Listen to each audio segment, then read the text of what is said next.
at saka binild na laban. Well, this is the statement put out by our NCAA Commissioner Tonichi Puhante, lifting the one-game suspension of Coach Egay in recognition of the error committed by the official in that game. Tao lang, nagkakamali din. Nakita naman nila sa review, binigyan ng pagkakataon, of course, si Coach Egay Macaraya na makapag-coach on that game. But the thing was, the game prior was very crucial for them. If they won, they would still have an outside looking in chance to make it to the Final Four. But at the end of the day, natawag, nangyari yung mga dapat na hindi dapat mangyari. Things were rescinded, and tip our hats to Coach Tonichi Puhante for binago nila yung tawag instead of sustaining it.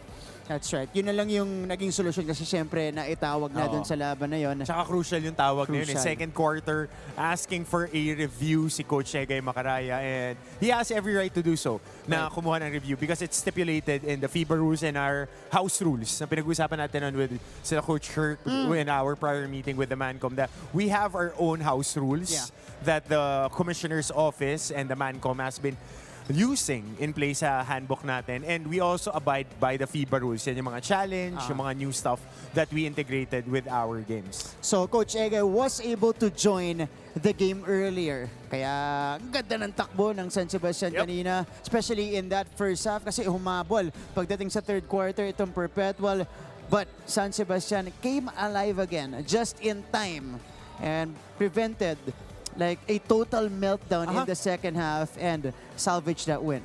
Almost a one-game nga to para sa Perpetual. The momentum was with them to start off the fourth quarter to the halfway mark of the fourth quarter, and after our technical timeout, pagbalik ng San Sebastian, it was a totally different team. Yun yung naging theme ng San Sebastian the whole season. 35 minutes, their performance is up and down, but in the last 5 minutes, you are sure that San Sebastian will have a very strong finishing kick. How about Itchy Altamirano? Sabi niya sa akin, nakausap ko siya kanina bago yung laban natin. Sabi niya, last 3 games. So, sabi ko, ikaw na yan. Yun yun. Tuloy mo na yan. Yun na, dumiin, di ba? Kasi dalawa lang ang graduating players ng San Sebastian. Itchy lang, tsaka si Amar Kosari. So, expect them to get a ton of minutes on the court, especially in their final 2 games. They have 2 more games, no? In our next 2 play dates. So we're expecting a lot from Itchy. I've been expecting a lot since season 97 from Itchy Altamirano. Kosari also a very impressive guy who added an outside shot on his game. So we're hoping for the best for these 2 guys as they move forward with their basketball careers. And special shout out Cap Jeff Egan. You know that I respect you, and alam ko kung saan nanggaling tong batang to, and bigger things coming up for you, Cap. Bukidnon boy ba to? Si Bukidnon to. Egan, mga bata to ni Coach Ray Mercader. Yan. Yung basketball program nila sa Bukidnon. Malakas yan. Liga Book dati yan before mga 18 years old and below. Yan talaga dun sila naglalaro magkakasama. So nakikita natin dun yung mga talents na paakyat dito sa Manila na re-recruit na cherry pick ng mga bigger programs dito sa Metro Manila. Pero napakalaki na from, the way he started his career in the NCAA up to now. Ang laki na ng growth ng game na ni Jeff Egan, and the leadership is there as well. Yeah, well, we were expecting more out of Jeff Egan, but syempre, we are only limited by our physical capabilities. He was battling plantar fasciitis and Achilles tendinosis. Masakit po yan. Hindi nyo maitulak yung paa ninyo pag tumatakbo. Bawat talon ng landing, masakit yung hita. So, matagal na process yan. Tendinitis takes a lot of rest, takes a lot of rehabilitation, and that's why we saw him playing a little bit better in the second round because he had more rest to start off the season. Malayo. I mean, he was only getting maybe 10 to 11 minutes first round natin, with the other guys, of course, taking or naghahati-hati dun sa mga minuto na yun. But for Perpetual, even with the departure of Jeff Egan, napakaganda rin ang outlook ng kanilang team because you have guys na talagang nagpakitang gilas Jun Roque, Carlo Pereras, Natura, nandiyan pa. Natura. And wala si Mark Omega kanina, one of my favorite boys sa NCAA. He's sick, under the weather. Mark, pagaling ka. Hoping to see you really soon. Itong NCAA season 99? 99, no? 99 na babalik si Mark. That's right. Mark Denver Omega unable to play in their final game earlier, but he'll be back next season. One of the best rebounders that we have in the league. Pero since this is the final stretch of the elimination na nabanggit natin kanina sa headlines natin, makasaysayan yung linggo natin. Ang dami nangyari, Coach Hammer. Well, big games coming up for the top 4 teams. We saw San Beda play against Letran. We will be seeing the College of St. Benilde Blazers playing against the LPU Pirates. And then next week, we would see San Beda against St. Benilde. And these games are with betting.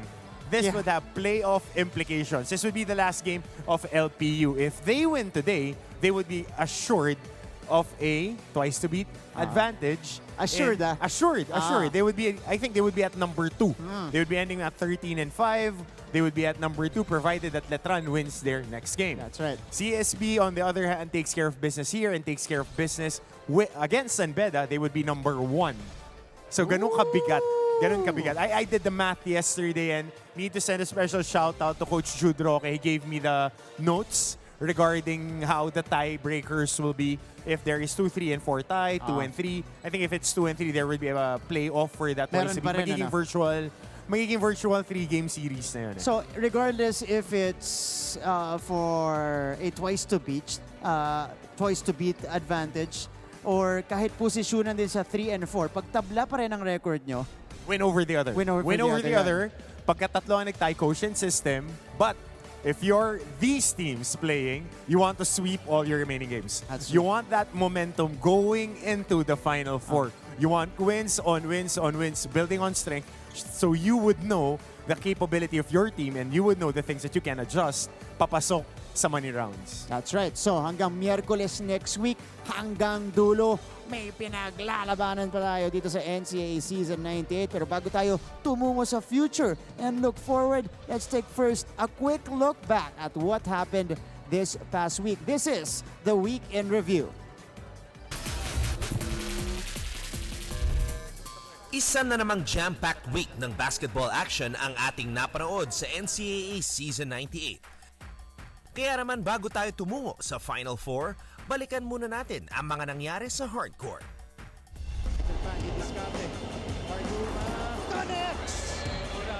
Last Friday, the Perpetual Altas registered an upset victory against the Benilde Blazers. Final score 89-83. Carlo Ferreras led the way for the Altas as he finished with 19 points.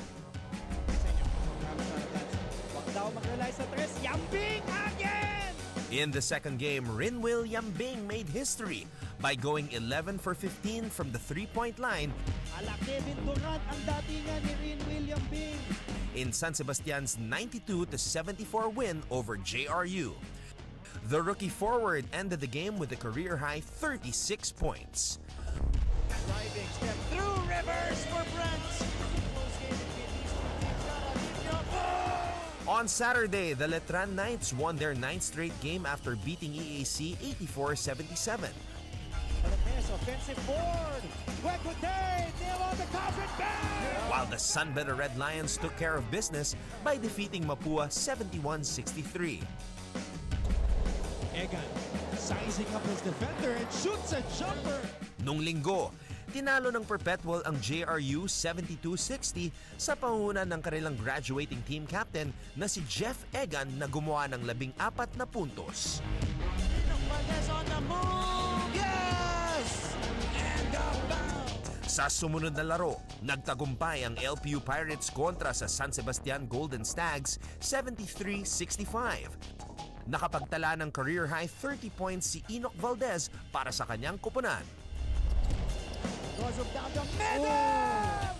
Para naman sa mga laban ng Martes, winakasan ng Benilde Blazers ang Final Four hopes ng Baste sa kanilang 83-78 na panalo.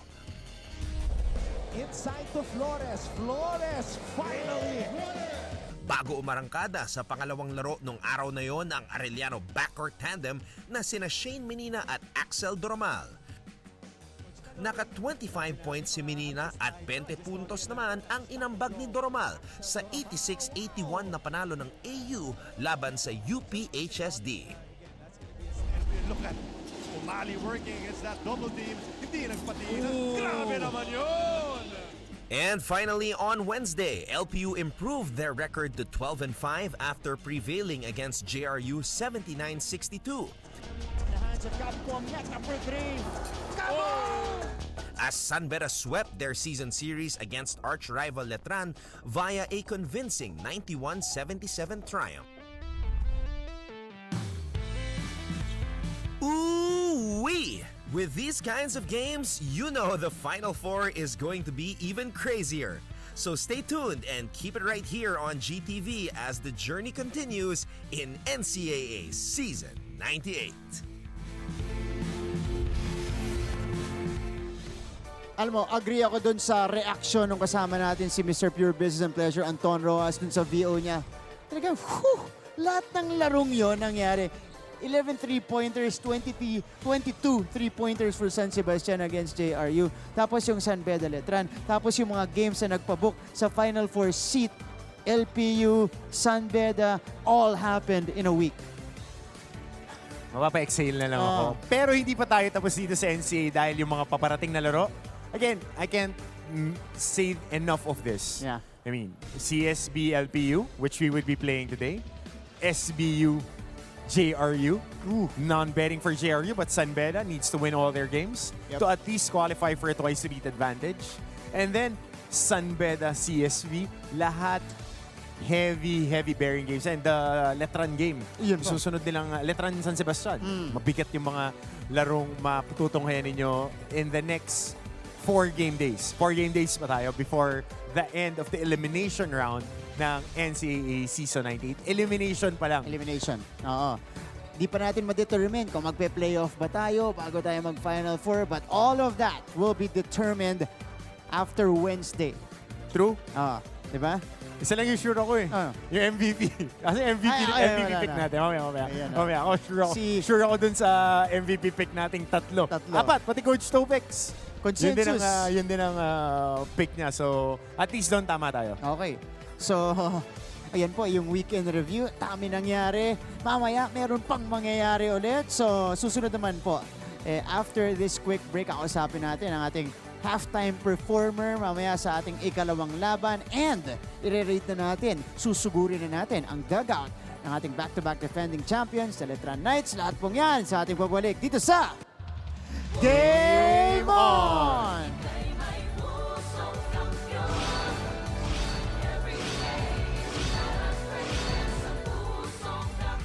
Keep up with non-stop in-court action with GMA Sports. Catch the latest sports news here and round the globe. Be thrilled with conversations about the finest athletes and sports personalities. Here's the game, yes! And Mamuski with a 1-2 is now down to just 6.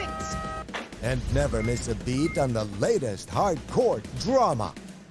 We'll bring you stories behind each point and victory, one play at a time. Follow our official social media handles for your daily fix of hype and adrenaline. Online, GMA Sports. Pusong kampiyon, tayo'y may pusong kampiyon. There's no stopping us from getting the latest news and catching every nerve-wracking moment of the NCAA game. Pumunta na sa official NCAA website, gmanetwork.com/NCAA at i-download ang official NCAA app para sa latest updates, full game videos at team rosters and box scores. Walang iwanan.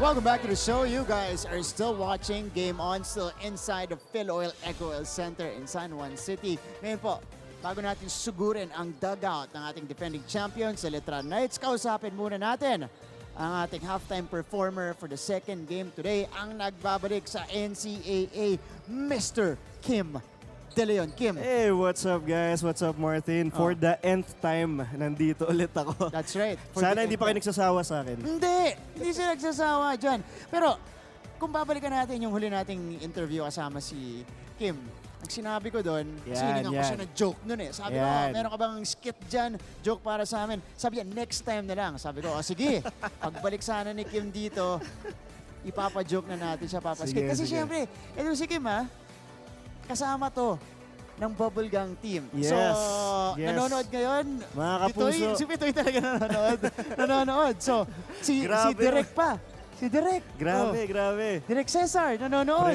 Pressure sa akin to. Oh, pressure. Kim, ma-joke ka naman. Isa lang. Sige, dahil para sa'yo to, Martin, kasi last time, nakakailang Ito, huwag kang mag-alala. Tatawa ako kahit anong mangyari. Ako bahala sa'yo. Salamat, ha.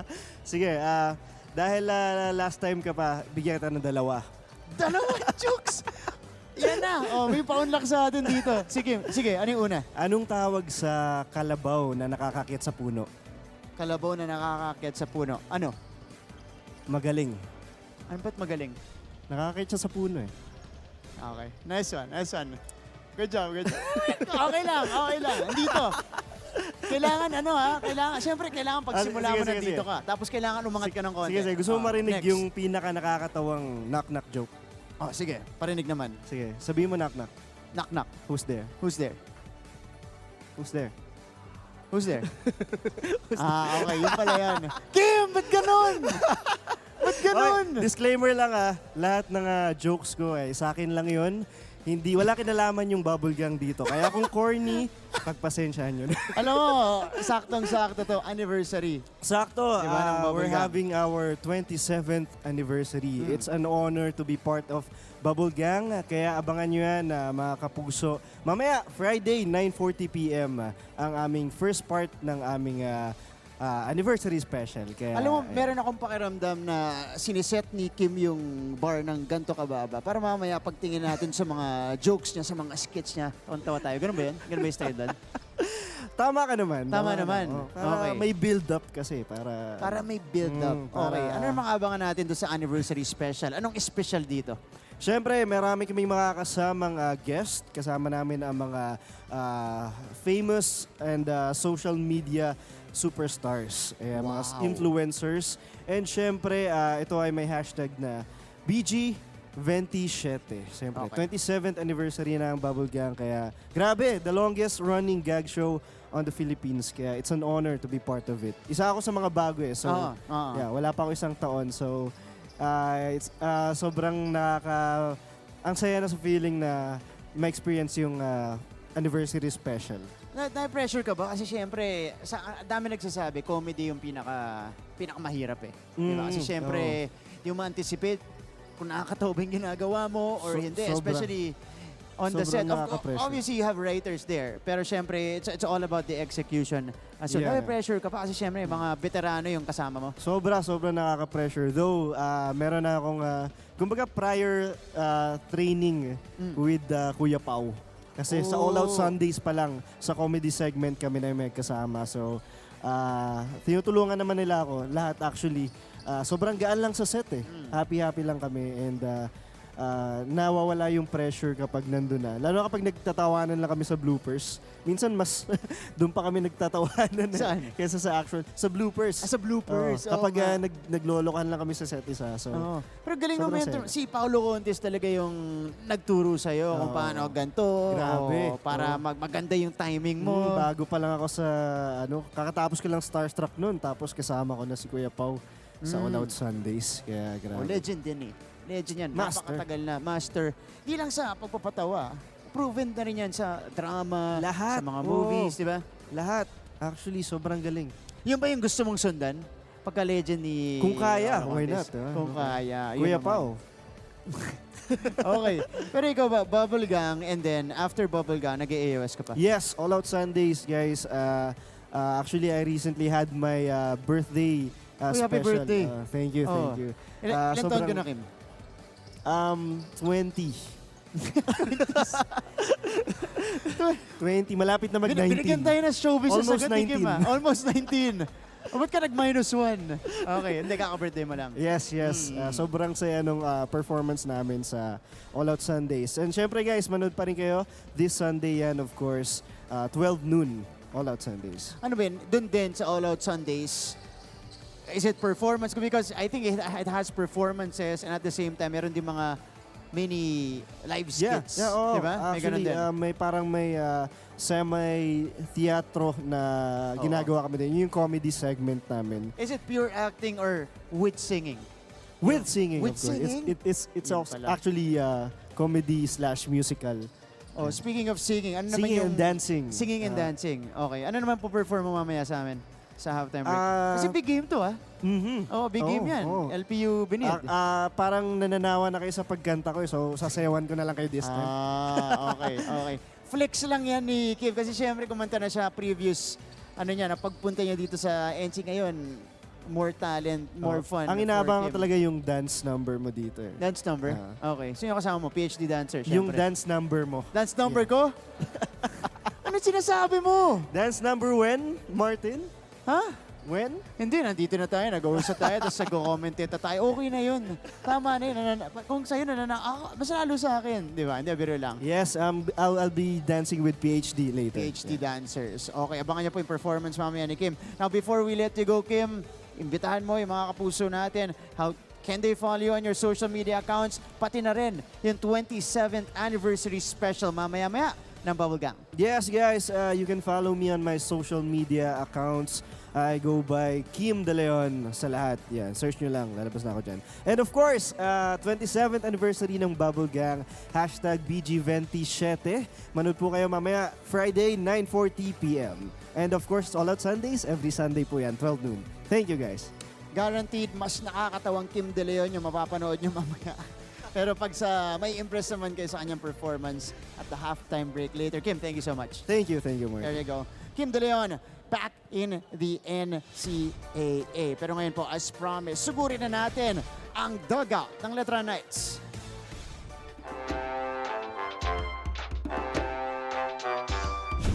What is up mga ka-NCAA? Nandito tayo ngayon sa dugout ng Letra Knights kung saan nagaganap ang kanilang mga preparasyon. Kaya naman halina't halukayin natin ang kanilang mga emosyon. So paano? Tara!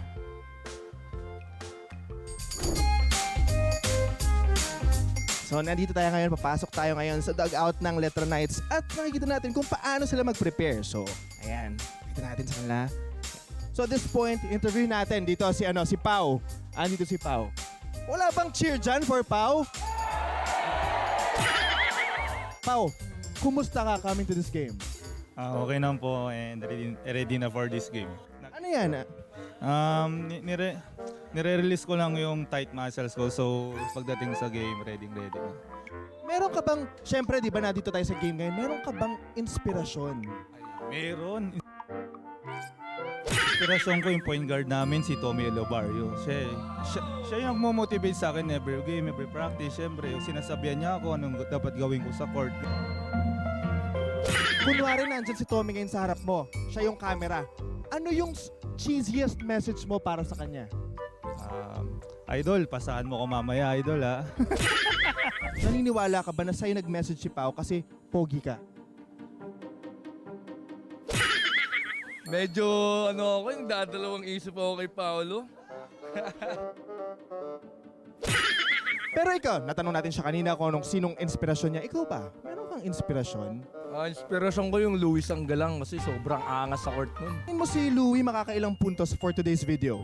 Siguro mga 30 points, 15 rebounds, 10 assists. Ay, grabe, ang dami nun ha. Meron ka bang message para sa kanya? Louis Boy, galingan mo mamaya para may tayo bonus. Siyempre meron tayong mga baon sa mga bags natin every time pupunta tayo dito. Ano yung pinaka-paborito mong dala mo sa bag mo? Walang laman yung bag ko eh. Meron kang ilalabas sa bag mo ngayon kahit walang laman yan. Feeling ko naman may laman yan. Hindi naman basta-basta bag lang yan, di ba guys? Ano yon? Ano yon? Pakitaan mo kami. Wale! Extra brief. Sa mga teammates mo ngayon, sino yung palaging inaasar? Ako. Ano yung pangasar sa'yo? Tsaka na bata. Pero dito sa mga teammates mo, syempre, inaasar ka nila. Sino yung pinaka gusto mong press backan, kumbaga? Si Boss Fran ako, di ba? Ano yung pang-asar mo para sa kanya? Boss, wag ka nang magpaagaw ng bola sa akin. Huwag magpapaagaw ng bola. Malupit yun, ha? Tingin mo ikaw, bro, makakailang puntos ka for this game? Ano lang, 2 points. 2 points lang kaya mo ipangako ngayon? Hindi, siguro mga 2 digits. Louie, kung meron kang syempre, dumaan na tayo sa maraming games, di ba? Sa lahat ng teams, okay? Kung merong isang player nahahamunin mo na one-on-one kayo basketball, sino yon? Sa kahit anong teams, ha? Si Omega. Par, lagi kang mag-iingat. Good luck sa mga laro nyo. I miss you. Kaya naman mga ka-NCAA, nakita nyo kung paano mag-prepare ang ating mga Leta Knights sa loob ng kanilang dugout. Hindi lang sila basta seryoso, di ba? May mga kakulitan din sila na tinatago. Ako po sila Santiago, and this is Game On! Lance Santiago ang sumugod sa dugout ng ating back-to-back defending champions, the Letran Knights. So, medyo na-reveal yung konting sekreto. Hindi naman. Hindi naman pinakita lahat. Wala. Kasi dati, pagka pinasok mo yung Ron J. Enrile, Eric Rodriguez, Jonathan Aldavi, pag pumasok ka sa dugout, parang paglabas mo nakagano ka. Bakit? Hindi, mga kumpare ko yun. Pero, okay. I mean, those were the days. That's true. Those were the days. Iba na ngayon eh. Oo, ngayon papakainin ka na sa dugout eh. Oo. Lahat ng binisita ko Coach Gilbert, pag nakikipagkwentuhan ako, kain ka muna. Siya kila Coach Louie, kain ka muna. Hindi na alam ah. Okay, kaya sumama ka sa akin pag pumunta sa dugout. May pagkain? O Oo. baka pag ikaw lang yung pumapasok? Hindi, sumama ka kasi. Sumama ka kasi. O, sige. Mukha naman ako laging gutom. Noted, sasama ako. O sige, sa dugout, may handa rin doon yung mga teams natin. Hindi. Pero speaking of Coach Gilbert, susunod, laban ng LPU kontra Benit. Now, this should be a good one. I remember covering this game. Parehong first game yun ng LPU at saka Benilde. That was their first round encounter very early in the elimination and only our second game day in the season. And di kita yun hanggang third quarter natin. Pagdating ng fourth quarter, Benilde was able to pull away. But after that, from that point, ang dami ng pinagdaanan ng dalawang teams na to before their second clash of the season. Battle-tested squads. I mean, they find ways to win. They would find ways to be engaged. They will find a way to pull out the rabbit out of the hat. Kumbaga, antabayan na natin. Kasi maganda itong laro to. Playoff implications, start to finish, slam bang affair. Yeah. Instant blockbuster for you guys coming up here in our second game today. And okay, let's just point this out. What I like about LPU is that, you know, they're peaking at the right time and Enoch Valdez is 100% and he's showing that he is the man that they have to go to, especially during crunch time. Definitely. In crucial moments. Pag dikit ang laban, pwede nilang puntahan itong si Enoch Valdez. Superstar turn for Enoch Valdez. We'll see.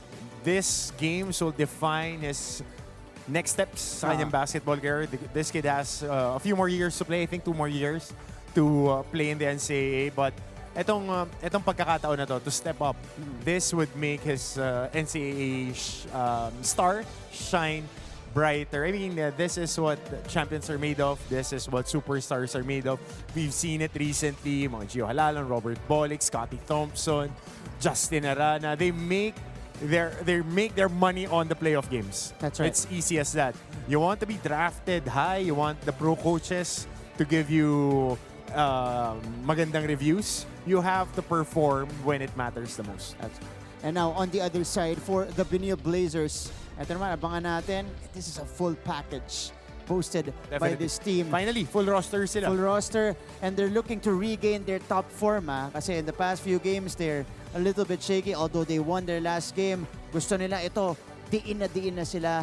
Peak performance sa makikita natin. Dapat lang. I mean, we're looking at the last 4 game days. So that's 4 game days for our elimination round. And then I think we would be playing the Final 4 next weekend. Yeah. So this is the span. Yung 9 game days na to will dictate how your season would be judged. That's right. LPU Benilde coming up next. This is a huge matchup. Second round. And again, this is the final stretch of the elimination. So mamaya po, both teams will leave it all out on the floor. Will Gozum, the consensus pick for MVP, the front runner right now, looking for another big game and taking care of business. Diyan po sa ating second game. Ito na, buwan nag-aaral. Prepared Seryoso today Kuya Andre, Iba talaga yung drama dito. Okay. Binato yung script, tapos nagpa-sweet, nagpa-hearts. Okay.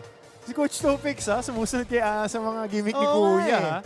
Lagi silang may game. Kanya ba yun? Kay Coach. Kay Coach Oo. Topex pala yun. Nagiging artista na si Coach Oo. Topex. Kasi alam natin si Kuya, artista yan eh. Si Coach Topex, lumalabas na rin yung yung acting skills niya. Maganda, ha? Gusto na mag-sitcom.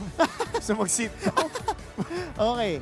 Madali pag-usapan yan. Madali. Madali Off the record. Off the Oo. record. Marami, may reel na tayo nung mga acting ni Coach Topex. So, i-compile na lang natin yan. But Kuya Andre Felix, Coach Topex Robinson, taking care of LPU versus Benilde in our second game today. Coach Hammer, Very good thank you. games. Very good games coming up, mga kapuso. Antabayanan ninyo. This is the start of the playoff weekend ng inyong NCAA. So, huwag kayong magpatumpik-tumpik.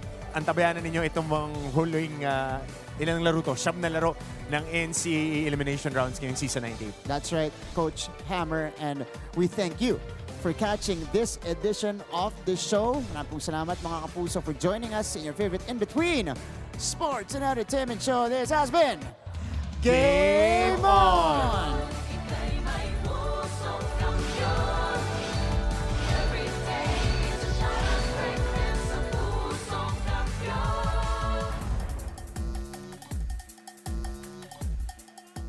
We are officially in the final full week schedule of the men's basketball tournament in NCAA Season 98. Before we know it, Final Four na. Patindi na ng patindi ang mga bakbakang ating napapanood sa hardcourt. Kaya naman, balik na raw muna tayo mga kapuso. Let's go back to November 9, 2022 when the LPU Pirates squared off against the Sunbelt Red Lions in their second round matchup. Going around the world. Marba, nice speed!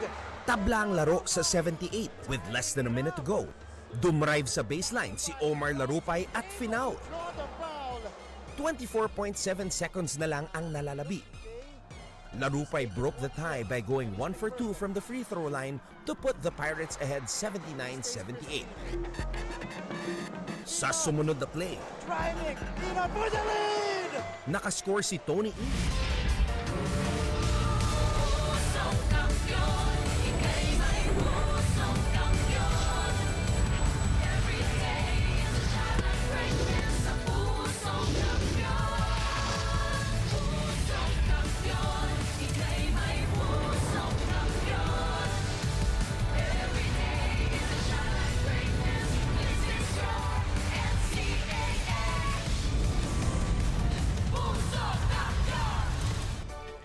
Sa maulan at magandang hapon po mga kapuso.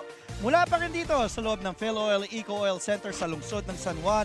Ngayong Biyernes at 18 ng Nobyembre taong 2022. Live po tayo sa GTV, also sa NCAA Philippines page sa Facebook. Facebook Live po tayo. Binabati natin lahat ng mga netizens also on YouTube. And please, like our page, GMA Sports PH. And please follow us on Twitter as well, GMA Sports PH. Sa lahat ng mga ating mga kababayan, kapuso na nakatutok sa mampanig sa buong mundo, GMA Pinoy TV, GMA News TV International, magandang araw po sa inyo. Kanina, in our first game, nagwagi ang San Sebastian College Recoletos Golden Stags para makuha ang kanilang pang-7 panalo sa 16 na laro. 7-9 na sila. Samantala ang Perpetual, they played their last game and they lost that game 78-74. Best player was Ichiel Tamerano, scoring 17 points in that one. Up ahead, playoff implications, twice to beat implications up ahead because the number 2 team will face the number 3 team currently in a team standings, De La Salle College of St. Benilde Blazers, with 3 games left, including today, with an 11-4 win-loss card, will take on the 12-5 Lyceum of the Philippines University Pirates, who will be playing their final elimination round game today. It will be a big one. And on the call, I'm Andre Felix. With me is former LPU head coach, former San Sebastian Stag head coach, and standout of the NCAA, a pro coach ngayon. He's doing so well. Isa sa pinakamabait na kilala kong coach, Topex Robinson. Makakasama din natin for this afternoon. We will be joined later on for their first quarter reports. Fatima Reyes reporting for De La Salle College of St. Benilde. There she is. And Avia Zunic, who will be doing courtside duties para naman sa LPU Pirates. pupuntahan natin mamaya si Avia at si Fatima. Unahin ko na to. Si Coach Topex Robinson. Coach, magandang hapon sa'yo. Good afternoon, Andre. At what a way to cover or watch a basketball game dito sa napaka-exciting na Season 98. Just like what you mentioned, Andre, playoffs or Final Four or could even be a finals implication. That's a very good point, Coach Topex. And you know this very well. You've been to the Final Four so many times as a coach of LPU, as a coach of San Sebastian. Tingnan natin. Ito yung playoff implications. Kaya sinabi natin mabigat to end the work week before we head on to the weekend. Benilde and LPU. Kaya tumutok na. Mga kapuso, Coach Topex, please explain. Sa'yo ko na ibibigay yung kahirapan of explaining all the possible scenarios as we head on to the latter stages of our elimination round. Just like what you mentioned, Andre, napakaraming possibilities itong game na to eh. Unang-una, obviously, itong unang dalawang maglalaro ngayong hapon, itong CSB Blazers at ang LPU Pirates, pretty much winning this game will kind of hold you on that either number 2 or it could either be number 1 for CSB. Para naman sa koponan ng LPU, it's really more of holding on to that number 2 spot. Ito ngayon that's making this situation very exciting.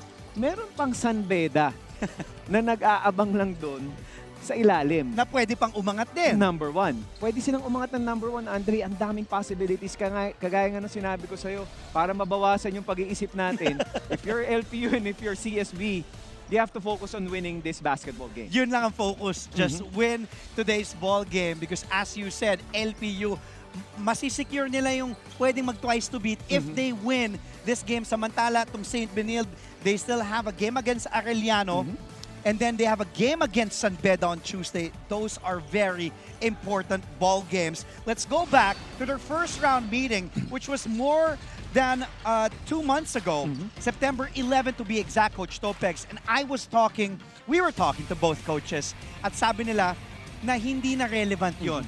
I mean, it's good for reference, but still that was a long time ago. That was the first game of the season. And ibang-iba na tong dalawang koponan na to kung titingnan natin ngayon. The final score then was 86-69 in favor of Benilde. But Coach, paki-explain kung bakit ibang-iba na if we take a look at the first round meeting to today, a very important game between these two teams. So many things happened during those times. Hindi kasi to, Andre, yung last week mo lang nakalaban eh. Kasi may mga instances na ganun. Even last month. This was 2 months ago. Sobrang andami. A lot of experiences has happened. A lot of players have flourished na hindi naman na maganda nilalaro nung unang game nila. So, tama yung dalawang coaches eh. This could not mean anything. What could mean only is, syempre nga naman, may magandang ginawa yung CSB because they won. What are those things? Ang ganda na lang kanilang execution during the fourth. Not only that, Andre, it's also their defense. Why? Because during the fourth quarter of that first meeting, CSB was able to score 28 points in 1 quarter. That was big. That was the fourth quarter. Yes. Ang maganda pa dito sa ginawa ng CSB, Andre, is they limited LPU to only 14 points. And who was the guy who led the way? We've talked about Naive, we talk about Oxon, but we are always gonna talk about our number 1 MVP candidate, Will Gosum. He scored 12 points and grabbed 12 rebounds during that game. Partida, coming off the bench pa yun. And ngayon, ang averages nga ni Will Gosum mabibigat. We will get to Big Will's averages later on. Let's talk about the Benilde Blazers last game, which was just last Tuesday, this week. Earlier this week, when they took on the San Sebastian Sags, 83-78 was the final score then. And that officially eliminated San Sebastian out of the Final Four contention. And with that victory, ang pinakamalaki, I was asking them nga kanina, sina Coach Pao, sina Coach Charles, ano yung ginagawa nyo noong 2002? Bakit? That was the last time that Benilde made it to the Final Four. 2002, Coach Dong Vergere was the head coach back then. Players like Sunday Salvacion were players. Almagpayo, I think, was part of the team. Oh, that was the time na nag-dominate tong St. Benilde kasi nag-champion ng year 2000, 2002 nag-finals.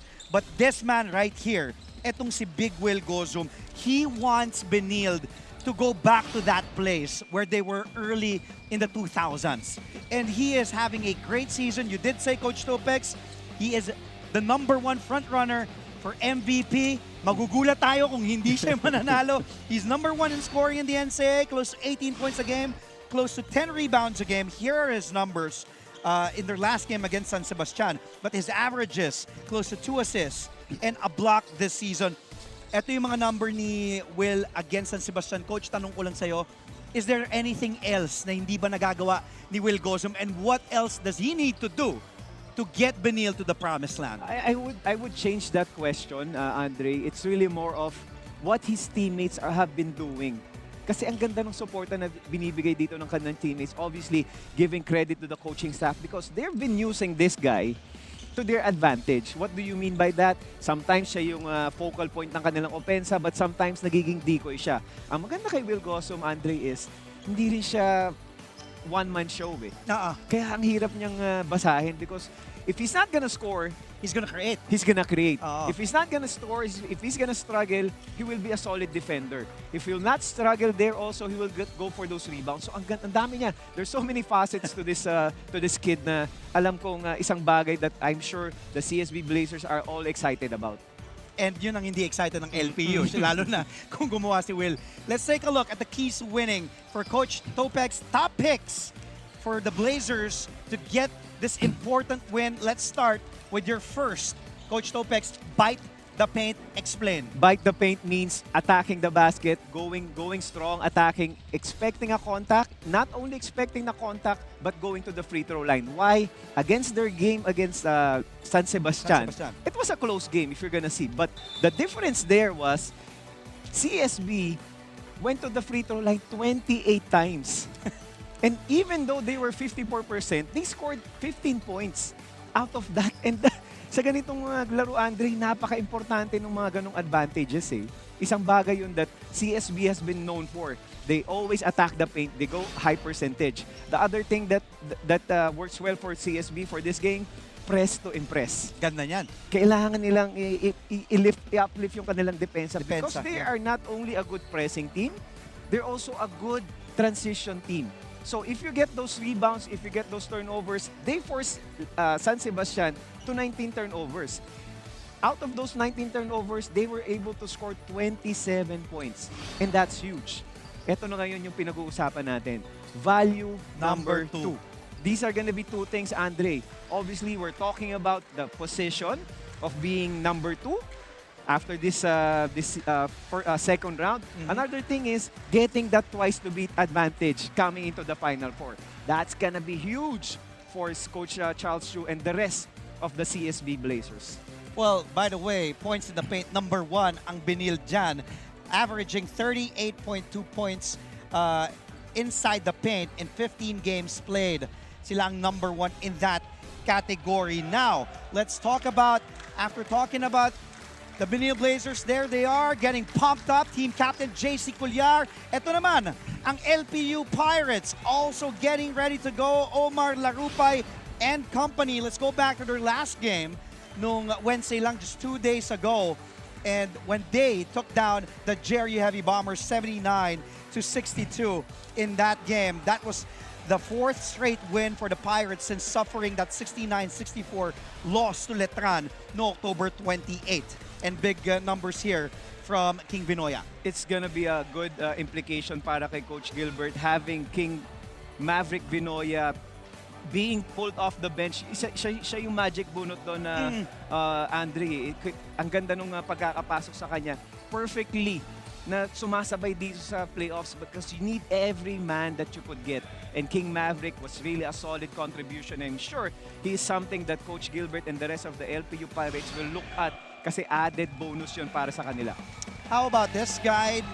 He's LPU's 3rd leading scorer. He still has one more season after this, but it's still up for debate kung if he will stay. But let's take it one game and one season at a time. But what a season 98 for Enoch Valdez, the demolition man.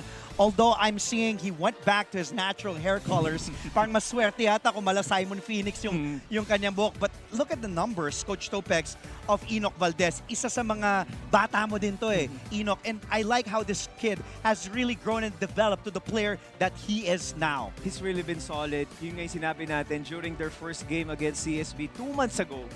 Enoch wasn't really a factor why he was still struggling from that shoulder injury. But things have changed right now. In the past 3 games of the LPU Pirates, Enoch has been solid. He's not only keeping the basketball alive, but making sure everybody's involved. Now let's talk about the top picks. selfless basketball. LPU looks good when they are sharing that basketball. Not only on offense, but also on defense. Now they know that it doesn't matter who scores as long as LPU scores. So talking about unselfishness, talking about selfless, that's gonna be solid. Demolition Crew. Yan. Binanggit mo na yun, Andre. The Ito maganda Demolition dito Brothers. Sabi nga ni Martin kanina nung nag-uusap kami, Oo. meron ka ng Demolition Brothers, Omar Larupay, at itong si Enoch Valdez, dinagdagan mo pa yung nagko-control ng gaming. Sino? Who is gonna be another Demolition guy. It's gonna be Sean Umali. Sinabi ni Chuck Araneta no na, this group is heart, hustle, and muscle. So Ganda that's na. gonna be a solid one. Another thing, babalikan natin, value number two. We are talking about the importance of this game for LPU also because that's gonna solidify their hold for also the number 2 and the twice to be the advantage. You did say selfless basketball. Interestingly enough, these two teams, Benilde and LPU, are number 1 and 2. Benilde's number 1, LPU's number 2 in assists. As a team this season, ang CSB 19 assists per game. As a team, ang LPU right behind them at 18 dimes as a team per game. Coach Gilbert is ready. Coach Charles is ready. Coach Topex is ready. I'm ready. Hope you are ready. Let's check if our Coliseum Barker is ready to announce the starting 5 for both the LPU Pirates and the Benilde Blazers. Ito po ang inyong NCAA Season 98. Achieve greatness every day. Live ngayon sa GTV Worldwide sa pamamagitan ng GMA Pinoy TV at GMA News TV International. At may live streaming pa sa GMAnetwork.com, NCAA Philippines website at sa YouTube, Facebook, and Twitter. Welcome back to the Phil Oil Echo Oil Center as we continue with the second round eliminations in today's main game, featuring the College of St. Benilde and the Lyceum of the Philippines University in Season 98 Men's Basketball of your NCAA. Let's first meet the starting 5 of your CSB Blazers. At forward number 0, Will Gossam. The other forward number 6, McCoy Marcos. At guard number 8, Miguel Oxon. The other guard number 26, JC Collar. Coach Charles Tew will go with team captain JC Collar along with Mix Oxon at the backcourt. The usual and deadly combination of his guards there with Collar and Oxon. And then, number 1 MVP contender candidate Will Gozum will be joined by McCoy Marcos, and Noy Lapalam will be the man in the middle. At ima-matchup naman yan ni Coach Gilbert with this quintet. Sean Umali will be the man in the middle. Ato Barba, Renzo Navarro will be at the backcourt. Enoch Valdez and Gael Montaño will round out LPU's 5. The Pirates in red today and Benilde in white. Here are our officials. The trio of Glenn Cornelio, who's our crew chief. Referee number 1 is Harry Santos, and referee number 2 is Jeff Ablola. Both Glenn Cornelio and Harry Santos are FIBA international referees. Magandang hapon po muli mga kapuso. Umuulan sa labas. Sana'y nag-enjoy po kayo. And this will be a great game for sure to end the work week. Andre Felix alongside Coach Topex Robinson. First possession for the LPU Pirates. Renzo Navarro manning the point. And this is what is very impressive for LPU. As I was about to say, Coach Topex, they shared the basketball, almost a turnover. Well, they did, and they get the ball back. And here they are, back on the other end. Umali will provide a screen for Navarro. Renzo operating. The kick out. First three-point attempt. Yes! Para sa tres, para kay Gael Montaño to start the game. That was patient execution coming from the players of Coach Gilbert Malabanan, making sure that they're gonna get that best open shot, which happened to be Gael Montaño. Biro mo, nag-turnover na nawala. Sasagutin naman ni Oxon. We know he can hit it from the outside. But how about Noy Lapalam, Ladis Lapalam with that putback? He will be huge here in this game, and I mean it literally and figuratively as he is the tallest man on the hard court. Gone are the days that Lepalam used to be a lucky charm for Coach Charles Chu. Now he's gonna be a vital cog for this team of CSB Blazers. Back to Benilde. Last touch by Valdez. Enoch was saying, tumama daw sa pub. Balikan natin. Sabi mo nga, very patient. The kick out by Navarro, trusting his teammates. Montaño the three. Oxon on the other end misses, but there's Lepalam to clean up the glass. You'll notice on that play, Andre, by CSB, alam na ng LPU kung sino yung hahanapin because Migs Oxon was able to attract 3 players, kaya naman na-open doon si Lepalam. Cuellar. He was free for a layup, gives it to Lepalam, put back for Will Gozum is good. And now it's 4-3, back the other way, stolen away by Benilde. Oxon is running. Cuellar, corner 3. The miss, and what a fast-paced tempo here. At tumuloy-tuloy, easy layup. Para kay Ato Barba, tumatakbo na naman ang Benilde. Gozum sees Marcos, wait a minute, Cuellar has it. He will spot up. The 3 again, in and out that time. And Umali says, let's set things up. And now time for us to go at courtside and listen to Fatima Reyes' first report of this game. The last time that the Benilde Blazers entered the Final Four was when the super rookie Migs Oxon was 2 years old and the veteran captain JC Cuellar was 5 years old. And this time, mission number 1 accomplished by the Blazers as they finally entered the Final Four after 2 decades. Banggit nga sa akin ng kapitan na si JC Cuellar, importante raw na nakapasok sila sa Final Four pero hindi rito natatapos ang laban dahil magsisimula pa lang sila. This is just a stepping stone to aim for higher goal and their mission number 2 starts today as they fight to secure a spot to have that twice-to-beat advantage. Both teams are chasing for a dream, but let's see if the stars will continue to align for the Benilde Blazers. Andre and Coach Topex. Thank you so much, Fatima, for that report. Fatima Reyes, of course, reporting for the Benilde Blazers in this game. In just a bit, we will go to Avia Zunic for the Pirates. And as what Fatima said, let's see if the stars will align because grabe din naman ang ginawa nila Coach Charles Liu with this particular team as Noy Lepalam hits the free throw there. I think you will agree, Coach Topex, when I say the Blazers were really, kumbaga, yung CSB, laging dark horse yan eh. For so many years, hindi lang nakakaabot sa, they're forever, alam mo yung kasabihan na forever the bridesmaid, never the bride? Yan ang kwento ng Benilde for the past years. I'm sure even from all the coaches that has coached this team after that 2002 team, all hope for them to make it into the Final Four. Kaya nga ngayon that dream is becoming a reality for CSB. They want to go all the way. But itong si Sean Umali has other plans in mind. That was a good drive by Navarro, finding the big guy. Umali puts LPU up 1. Now here's Oxon still finding that ring. He's 0 of 2 from beyond the arc to start, stolen away by Cuellar. JC stepping on the gas. Cuellar all the way. Not this time. Denied by big boy Sean Umali. Now let's go to LPU side and listen to Avia Zunic's first report of this game. Gentlemen, dahil nakapasok na nga sa Final Four ang LPU Pirates, mas naiintindihan ng koponan ni Coach Gilbert Malabanan na mas magiging pahirap ng pahirap ang kanilang mga ensayo dahil aminado naman sila na matindi ang laban ang tatahakin sa maikling panahon lamang. Nakapanayam ko nga rin si Assistant Coach Patrick Melencio kanina and asked him about his thoughts on grabbing a spot on the Final Four at ang mga binitawan niyang salita ay nothing will come easy. Along with the coaching staff, they make sure that all of the players are on the same page and that is to strive and win. Starting today against the Benilde Blazers if they want to prove themselves worthy of the hard-earned position. Back to the panel with Andre and Coach Topex. Thank you, Avia. Well, LPU, as I said earlier, Benilde has always been one of those contenders to make it to the Final Four.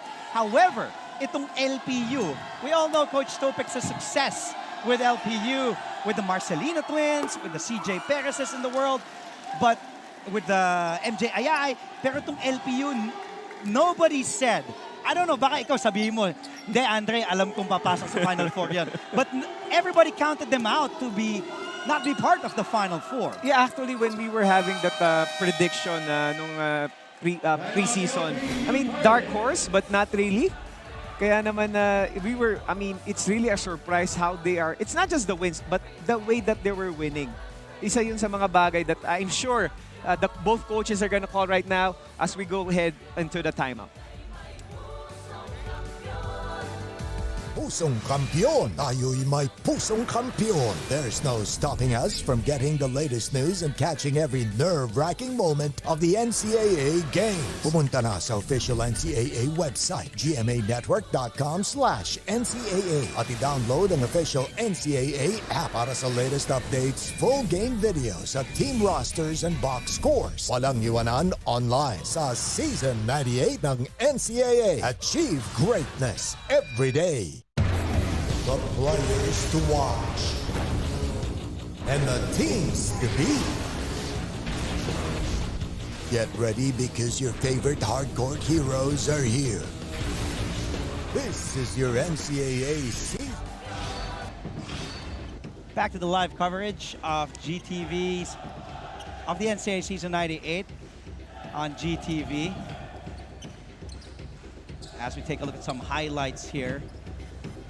Barba on the other end. Score is 8-7.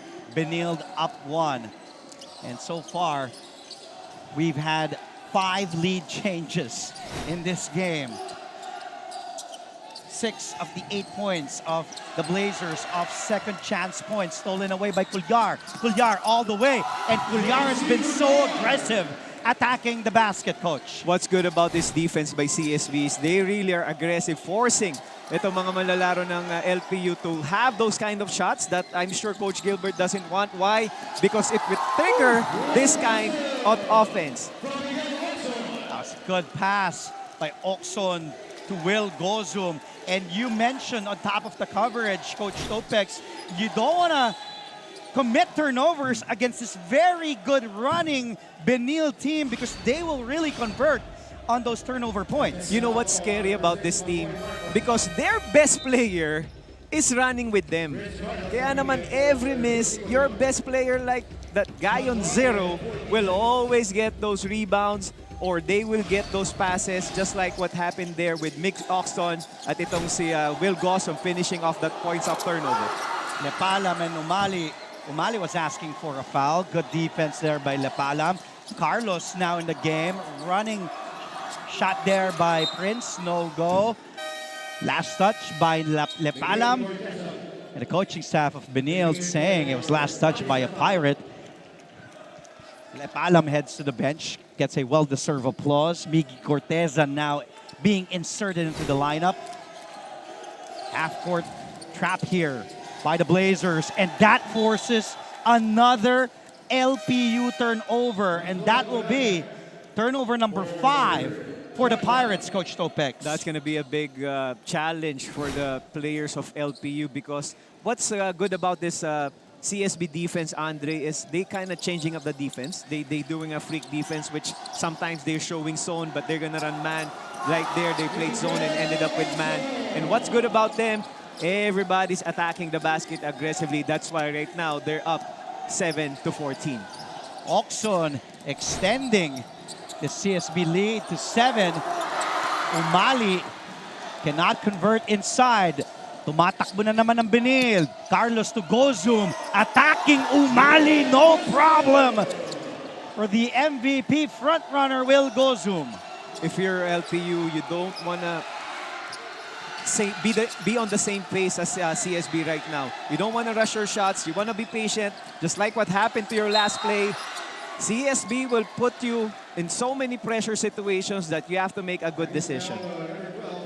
If you play Benilde's game, they will like it, but you won't because mauubusan ka ng gasolina eh. Sabi mo nga, even their bigs, ito nga lumiit na with Lepalam out.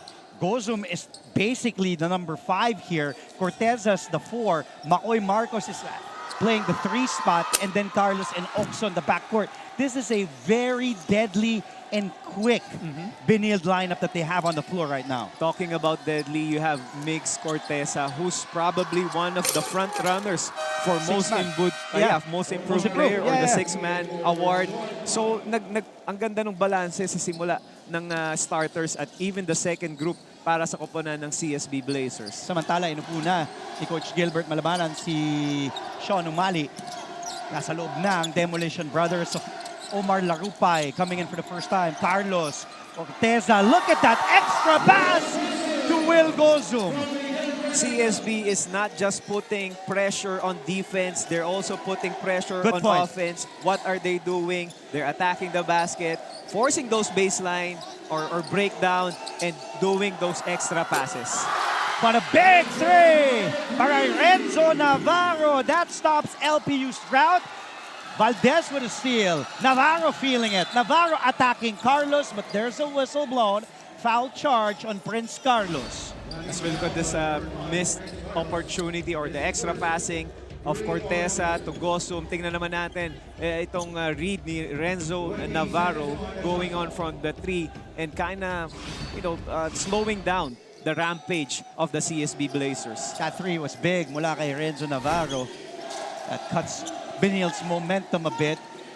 And Larupay providing that screen, but here's Navarro inside the shaded lane, in trouble. Good cut by Bravo. Cannot convert, but he will head to the line for two. That was a good half-court set coming from the players of LPU. Being patient now, Andre, I think that's one thing that they really have to force on is, you know that they're gonna press you. So you have to be strong with the basketball, being sharp also, anticipating the defense, because alam naman natin, baka hindi nakalimutan na nila how important this game is. Bravo hits the first free throw. What a season as well for Bravo, Coach Topex. Although he is just averaging 56% from the free throw stripe. Pero isa to sa mga inaasahan din ni Coach Gilbert. Kahit coming off the bench, malaking bagay ang nadadala ni Bravo dito sa LPU in my opinion. Yeah, Matt Bravo is really a well-rounded player, Andre. He can't only score, but he's also a good defender. And look at how Benil is really running it. They attack, and then dish. Di nga lang na-convert yung layup doon. Pero to, Enoch Valdez was able to convert the layup, forcing Benil into a turnover. Now, Benil's lead went up as much as 10, down to 3. Gozum has it. Gozum. Good defense by Larupay. Oxon from Taft. Yes! Para sa tres! Now I'm gonna ask you, Andre, if you're Maclod Godanya, is that a good defense? I would say yes. Why? Because Maclod was already stepping outside the three. Ganun lang kalayo yung range. Ni Oxon. Nitong si Migs Oxon. Sasagutin ni Navarro. Short on that three-point attempt. Rebounded by Gozum. Now here's Oxon. He is feeling it. And Guadagna, too much contact, results in a personal foul. Let's take a look at this layup by Valdez. Timeout, tinawag ni Coach Charles Teo. And ito, di mo si Guadagna, layo na nga sa tres. Pero si Oxon, mas malayo yung range niya. Knocking down that triple. Benil 21, LPU 15.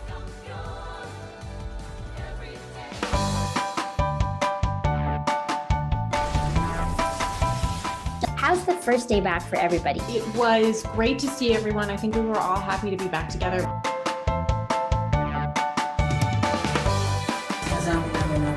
We will never get lost because we have our parents. Kumusta, Alexandra? Salamat at nakapunta ka rito. Come with me for a tour of the world's biggest IKEA store. Being a PWD kasi in the Philippines is quite difficult. Ah, yun yung engineer niyo. Babae pala. Bakit nga ba tila nabura sa kasaysayan ang sistema ng pagsusulat na ito? Always stay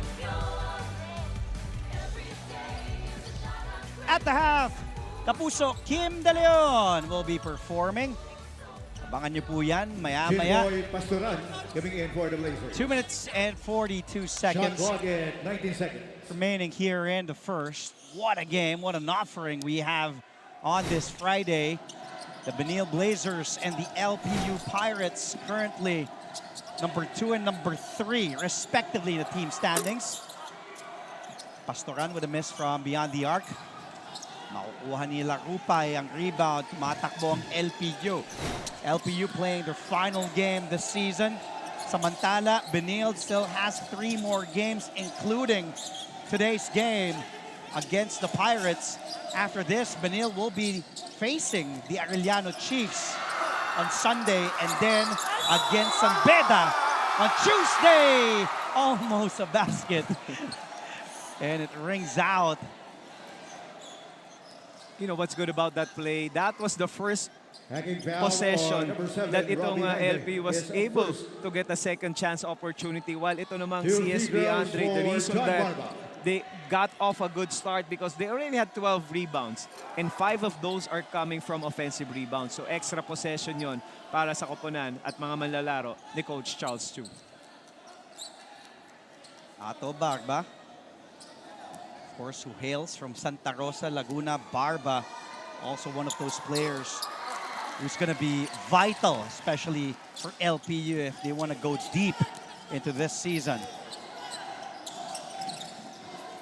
Pastoran, Carlos, Sanko, Naive, and Cortesa. That's a 5 on the floor para kay Coach Charles Chu. Carlos spots up. Yes! Para sa 3! Para kay Carlos. It could have worked well para sa koponan ng LPU for zoning itong CSB because it took away that penetration, it took away the aggressive net, but what it didn't took away was an outside shot. Benil hitting 9 field goals already and also dishing out 7 assists.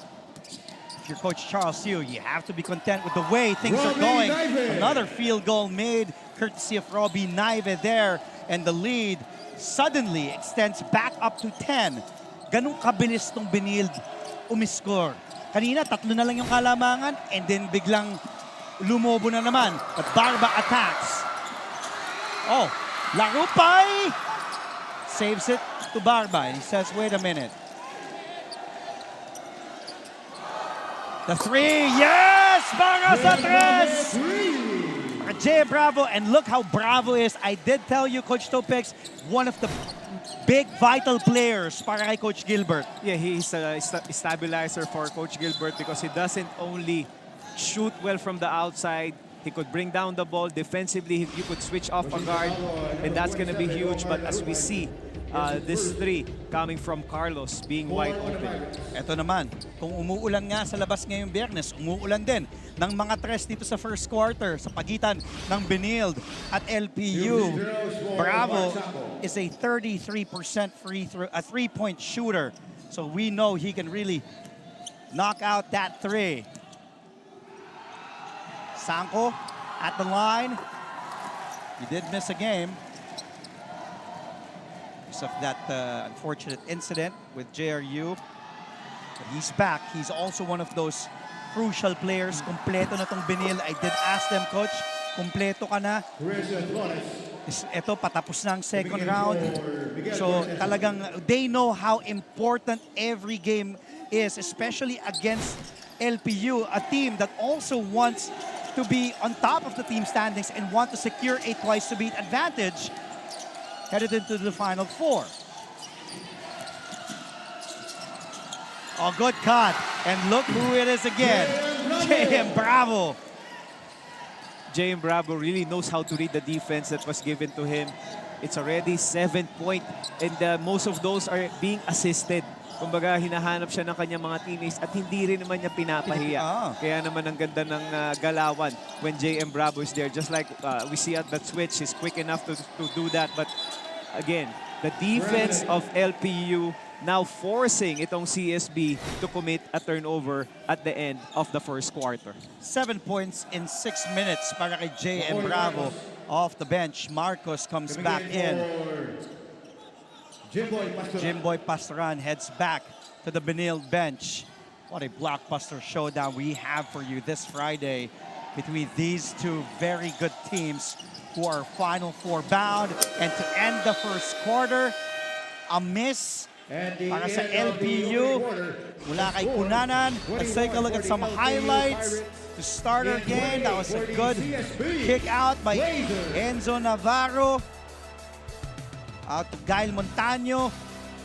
Benil's lead went up as much as 10. LPU, that was the only lead they had when they went up 3-0 to start the game. Will Gozum and company ahead by 7. 28-21, second quarter coming up after the break. always stay updated with the latest news in the country and around the world through GMA News and Public Affairs Facebook and YouTube news feeds anytime, anywhere. Dahil wagi ang mayalam.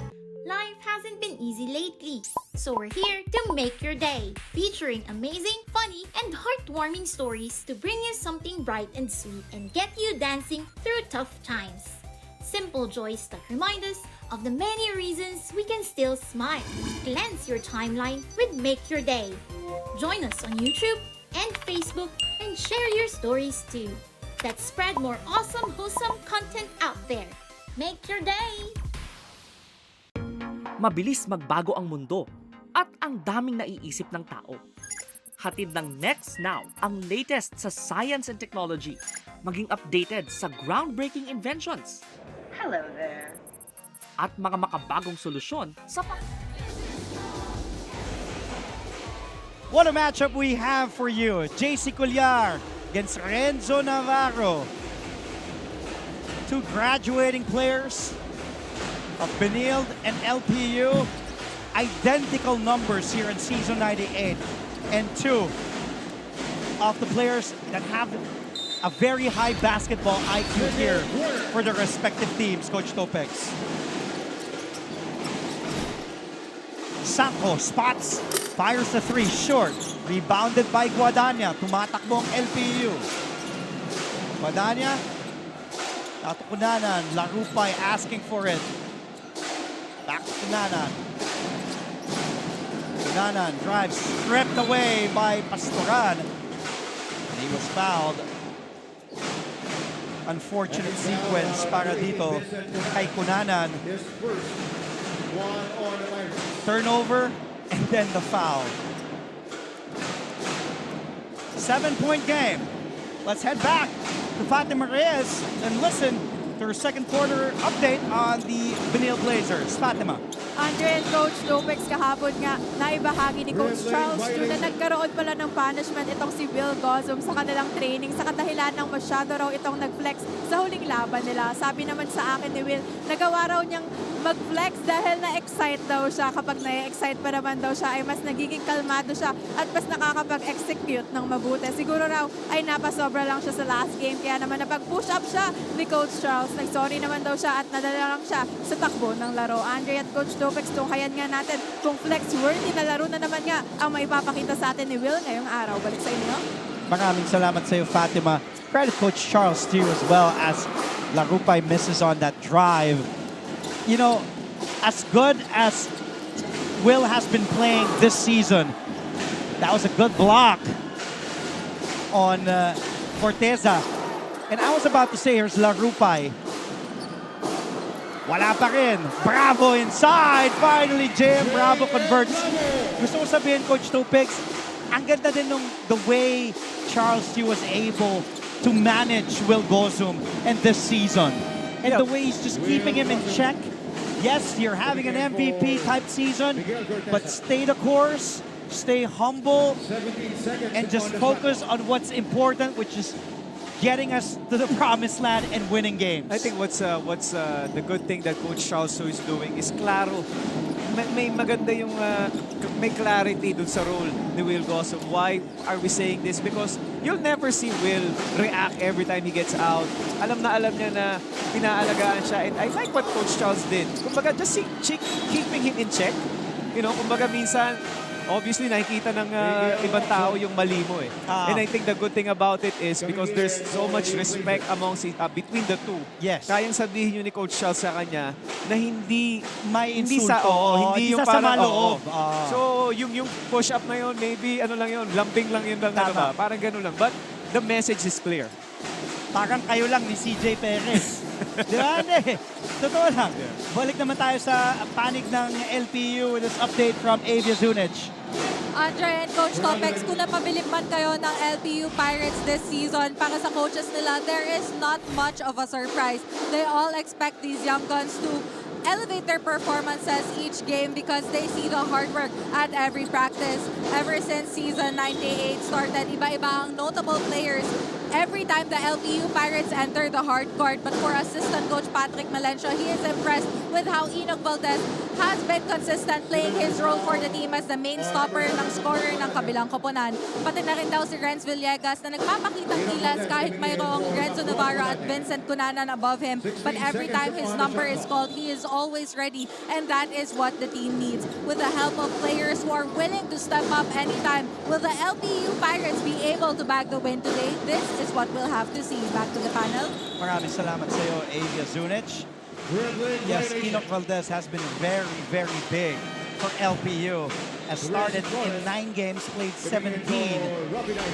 And Valdez scoring close to 10 points a game, close to 7 boards a game, 1.5 assists, a steal a game. He's been very solid on both ends of the floor for Coach Gilbert. What's good about Enoch Valdez is he's a multi-dimensional player. He's not just going to give you points. He's also going to give you solidity on defense. Why? Right now, as you notice, he's guarding itong si Mix Oxo. No, alam naman natin na konting gap lang ang ibigay mo. Talagang titira ko. He's not just going to only take that shot. There's a big chance he's going to make them. King Binoya coming in for JM Bravo. Let's take a look at this 14 drive seconds on the shot by clock. Barba. 14 to shoot. Binoya now in the game. That was a good play design, but foul down low. It will be charged on Mark Sacco. Holding foul on Ito rin pinag-uusapan natin kanina, Andre, yung King Binoya. I mean, he rarely seen action for the whole first round and the half of the second round. But yung last game nila against the JRU Heavy Bombers, nakita yung potential nitong si King Binoya. Kaya naman, isa to sa mga added bonus para sa koponan ng LPU. This will just be Binoya's 7th game played. An average of 9 minutes a game, a total of 55 in those 6 games played. Para sa LPU, count the basket plus the foul. Basket count. Medyo pinagpag pa ni Demolition Man Enoch Valdez as he heads to the line for a bonus. Let's take a look at this play once again, Coach Topex. Talagang kinatawan. Sabi niya, kaya ko si Flores kahit tumulong si Gozum. Ay, ito. Nagpapagpag. may kayabangan tumbaton. Kailangan mapagsabihan ni Topex Robinson tumbatan to. Bakit ko sinabing may kayabangan? Ang idol niyan, sino? Ikaw? Dalawa eh. Sino? Calvin Abueva at CJ Perez. Ay, Diyos ko. Kaya pala. Kaya ganon. Yung piniidolo nila eh. Again, but we gotta love itong si Enoch Valdez, how he really flourished in this ball game. While talking about flourish, Andre, Will Gosum already with 10 points. First player in double digits here in this game. Nana drives. And as you can see, Coach Topex, LPU more aggressive here in the second quarter. And they've been heading to the line a couple of times as we take a look at that miss by Oxon. But guess who's there? Big Will, averaging close to 10 boards a game. He is the NCAA's leading scorer in season 98. Will Gozum, an MVP favorite, 17.8 points a game. As he has just been dominant the whole season. Bonana knocks down the first free throw. The difference now of LPU during the LPU in the first quarter, yung press ng CSB, they kinda medyo iniingatan nila masyado yung basketball. Kaya naman naghahanap kaagad sila ng papasahan. While dito naman start ng ating second quarter, Andre, ina-atake nila yung double team. That's why they're being rewarded. Ang problema lang dito, Andre, yung free throws nila. Yes, tama ka. They've been into the line 8 times or 9 times pero hindi maganda yung percentage. That was a good drive.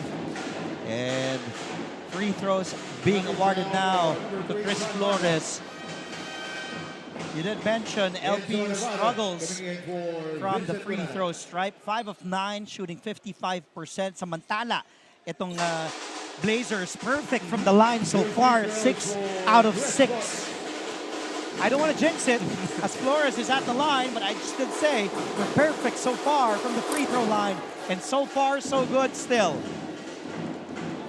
7 out of 7 for the CSB Blazers. They kind of relaxed a bit. They fell in love with the 3 nung latter part ng ating first quarter, but now they're back attacking the basket and biting the paint. And there's that first free throw miss for the Blazers, but rebounded by Lepalam, who didn't even have to jump on that sequence. Hacking foul, number 2, Enoch Valdez. If there's one thing that LPU should talk about, even in this first timeout that they're gonna have, or the opportunity that they could discuss, is the offensive rebounding. Itong CSB has really been dominating the rebounding department. Hindi lang yung defensive rebound eh. Offensive rebound ang problema kasi ang dali mo makaka-score nun because wala sa position yung mga manlalaro to defend. Well, second chance points, 8 na para sa Benil. 3 points pa lamang, second chance ng LPU. Lepalam, another offensive rebound, and it resulted again, second chance. Lepalam with a rebound and then finds a cutting Okson with that drive and the layup. They need to figure it out because that's extra possession. And looking at the game right now, that's what's keeping itong CSB into the lead. But Sean Umali making sure that he's also gonna score in the paint. Sean Umali. Basket there already with 5 points. Second field goal. Let's take a look at Navarro inside to Sean against 3 white shirts even with the outstretched arms of Lepalam. No problem for Umali. Cuellar at the line. Take a look at Will Kozum, 71% from the field. Rest of the team, 30%. Here's Cuellar.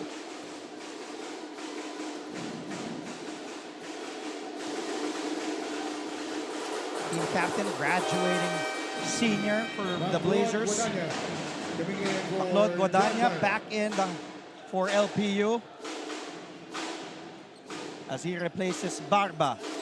So the 5 for Coach Gilbert on the floor is Guadagna, Enzo Navarro, Sean Umali, Enoch Valdez, and King Vinoya. Umali, the spin. Umali underneath. Wow, what a move! Napakalalim! Sean Umali looking like Big Bo Belga on that play.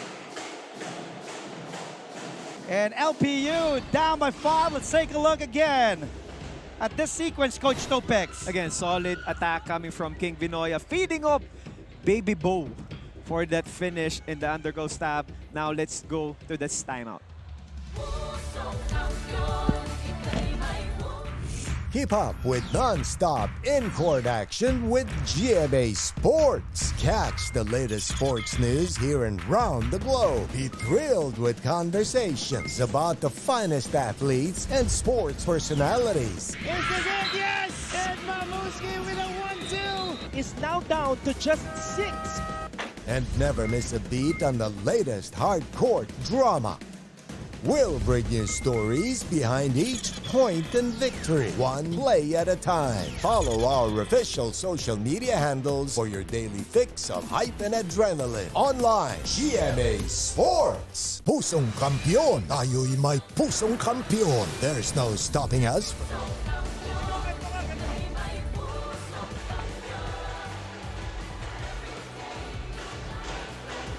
People in the crowd this Friday afternoon enjoying this great basketball game at hand. LPU and Benil. Sir Paulo Laurel, really Very excited. supportive. Yes. Excited supporting this ball game. Dito rin si Sir Andrew Lopez, isa sa mga pillars ng LPU Pirates. Again, they have to be very satisfied, but they want more. Itong LPU, the way they played this season. Guadagna goes baseline, inside to Umali, falls down on the floor. And traveling too many steps committed there by Vinoya.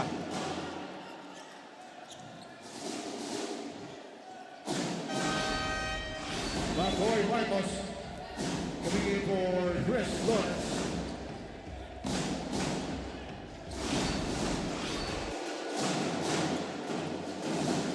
Cuellar being hounded by Navarro. Here's that matchup. Almost a turnover. Good defense by Navarro. And look at Navarro going to help by Umali. But Marcos in the middle, the up fake. Dive for the basketball. Navarro's down. Gives it to Guadagna. Good recovery by LPU.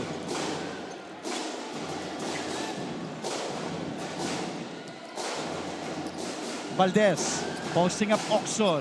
Valdez underneath! Kanina si Sean umali. Ngayon naman si Valdez sa kabilang side. Again, these post-up players of Coach Gilbert Malabanan has really been solid. As we look at this hustle coming from Enoch Dabos, turning the ball over for CSB. And LPU giving CSB a taste of their own medicine, forcing them to commit a turnover.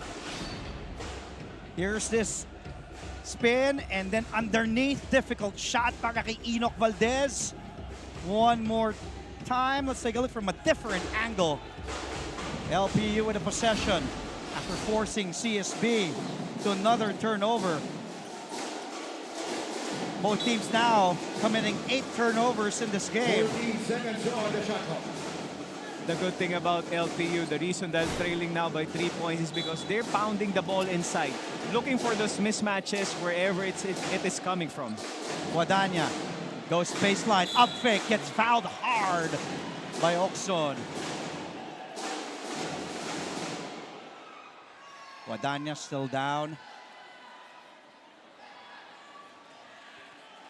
Pushing foul, number 8, Miguel Oxon. His second. You just gotta love the activity between these two fierce fighters. Again, not giving an inch. The reason tinamaan naman sa ulo doon itong si There's a review of the last Maclod Guadagna wasn't the foul ni Mix Oxon. That's the second motion Ni Will Gosum. At ito yung titingnan ng ating mga officials. And this might be huge because they will review, let's see, if it will warrant an unsportsmanlike foul on Will Gosum. Again, our officials reviewing. I think they've made a decision here.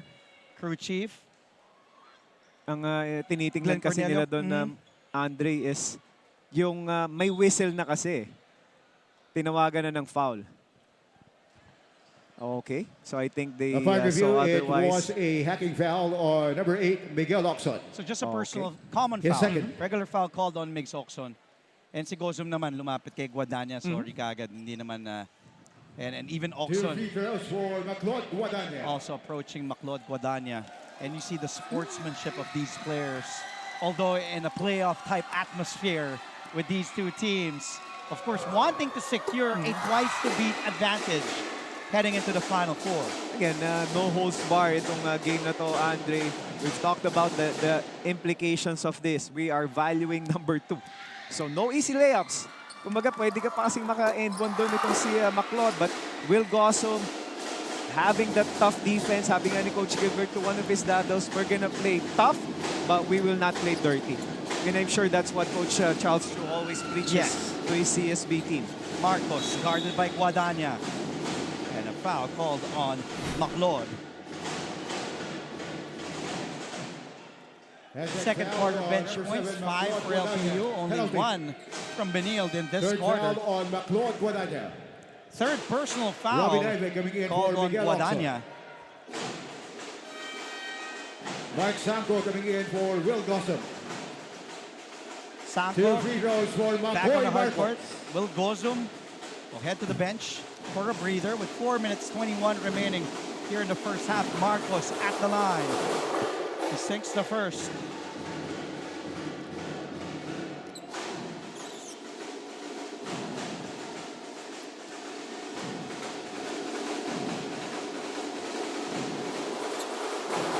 Second one, no go. Tapik, mapunta kay Navarro.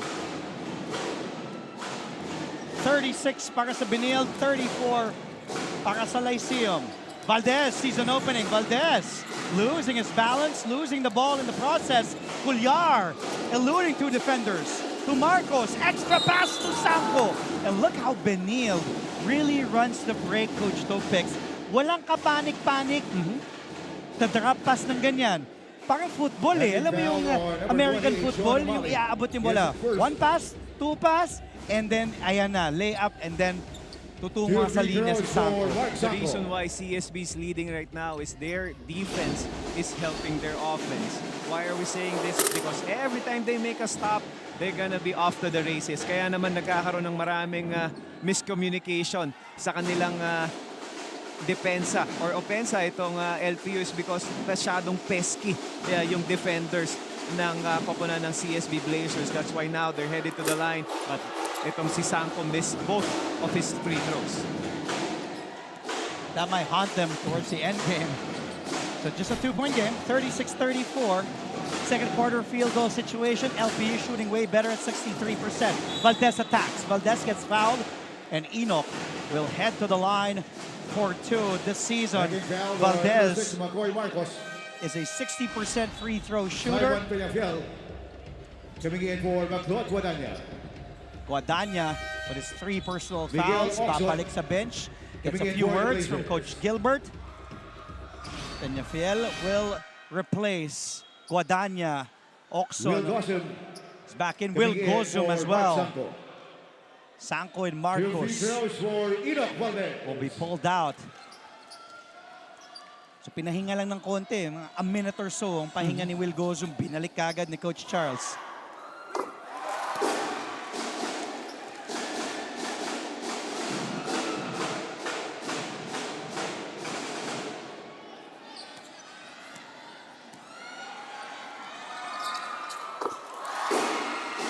Valdez gets both.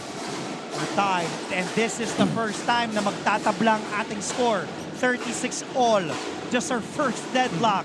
Coach Topex. Again, that's been solid for both of these teams early on in the ball game. Itong CSB was able to establish a 10-point lead at the start of our first quarter while humabol naman unti-unti itong koponan ni Coach Gilbert Malabanan, starting off with their defense, forcing itong CSB to a lot of turnovers as we see that finish coming from Renzo Navarro, making that baby look good. Our 6th lead change. Tabla na naman. Miggy Corteza has been very big for Benilde off the bench this season. Coach Gilbert calls a timeout. 3 minutes and 7 remaining here. We're tied at 38 all. Pusong kampiyon. Tayo'y may pusong kampiyon. There's no stopping us from getting the latest news and catching every nerve-wracking moment of the NCAA games. Pumunta na sa official NCAA website, gmanetwork.com/NCAA at i-download ang official NCAA app para sa latest updates, full game videos at team rosters and box scores. Walang iwanan online sa Season 98 ng NCAA. Achieve greatness every day. The players to watch and the teams to beat. Get ready because your favorite hardcourt heroes are here. This is your NCAA season. Again at the half, Kim De Leon will be performing in just 3 minutes and 7 seconds. What a game this Friday. We've had 7 lead changes and just twice na nagtabla, 36 and 38 all. We did promise this will be a great game with playoff implications, Final Four implications. Oh, but a sorry turnover there para kay Renzo Navarro. He wanted to go inside to Sean Umali as we see Will Gozum shooting 71% from the field. CSB as a team, 33%. Gullar, drive, blocked by Sean Umali. That will be Umali's second block today.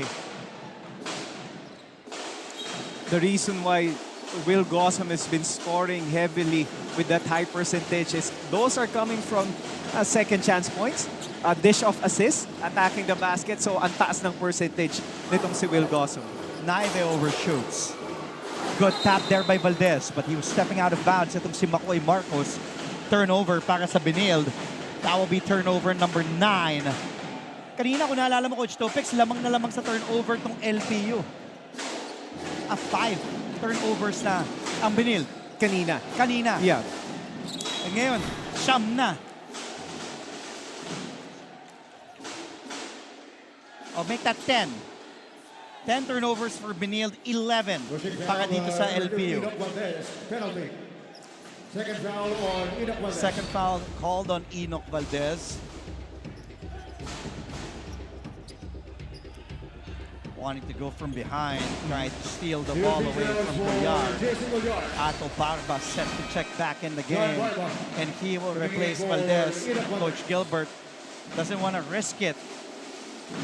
He wants, of course, to protect and prevent that third personal foul dito kay Enoch.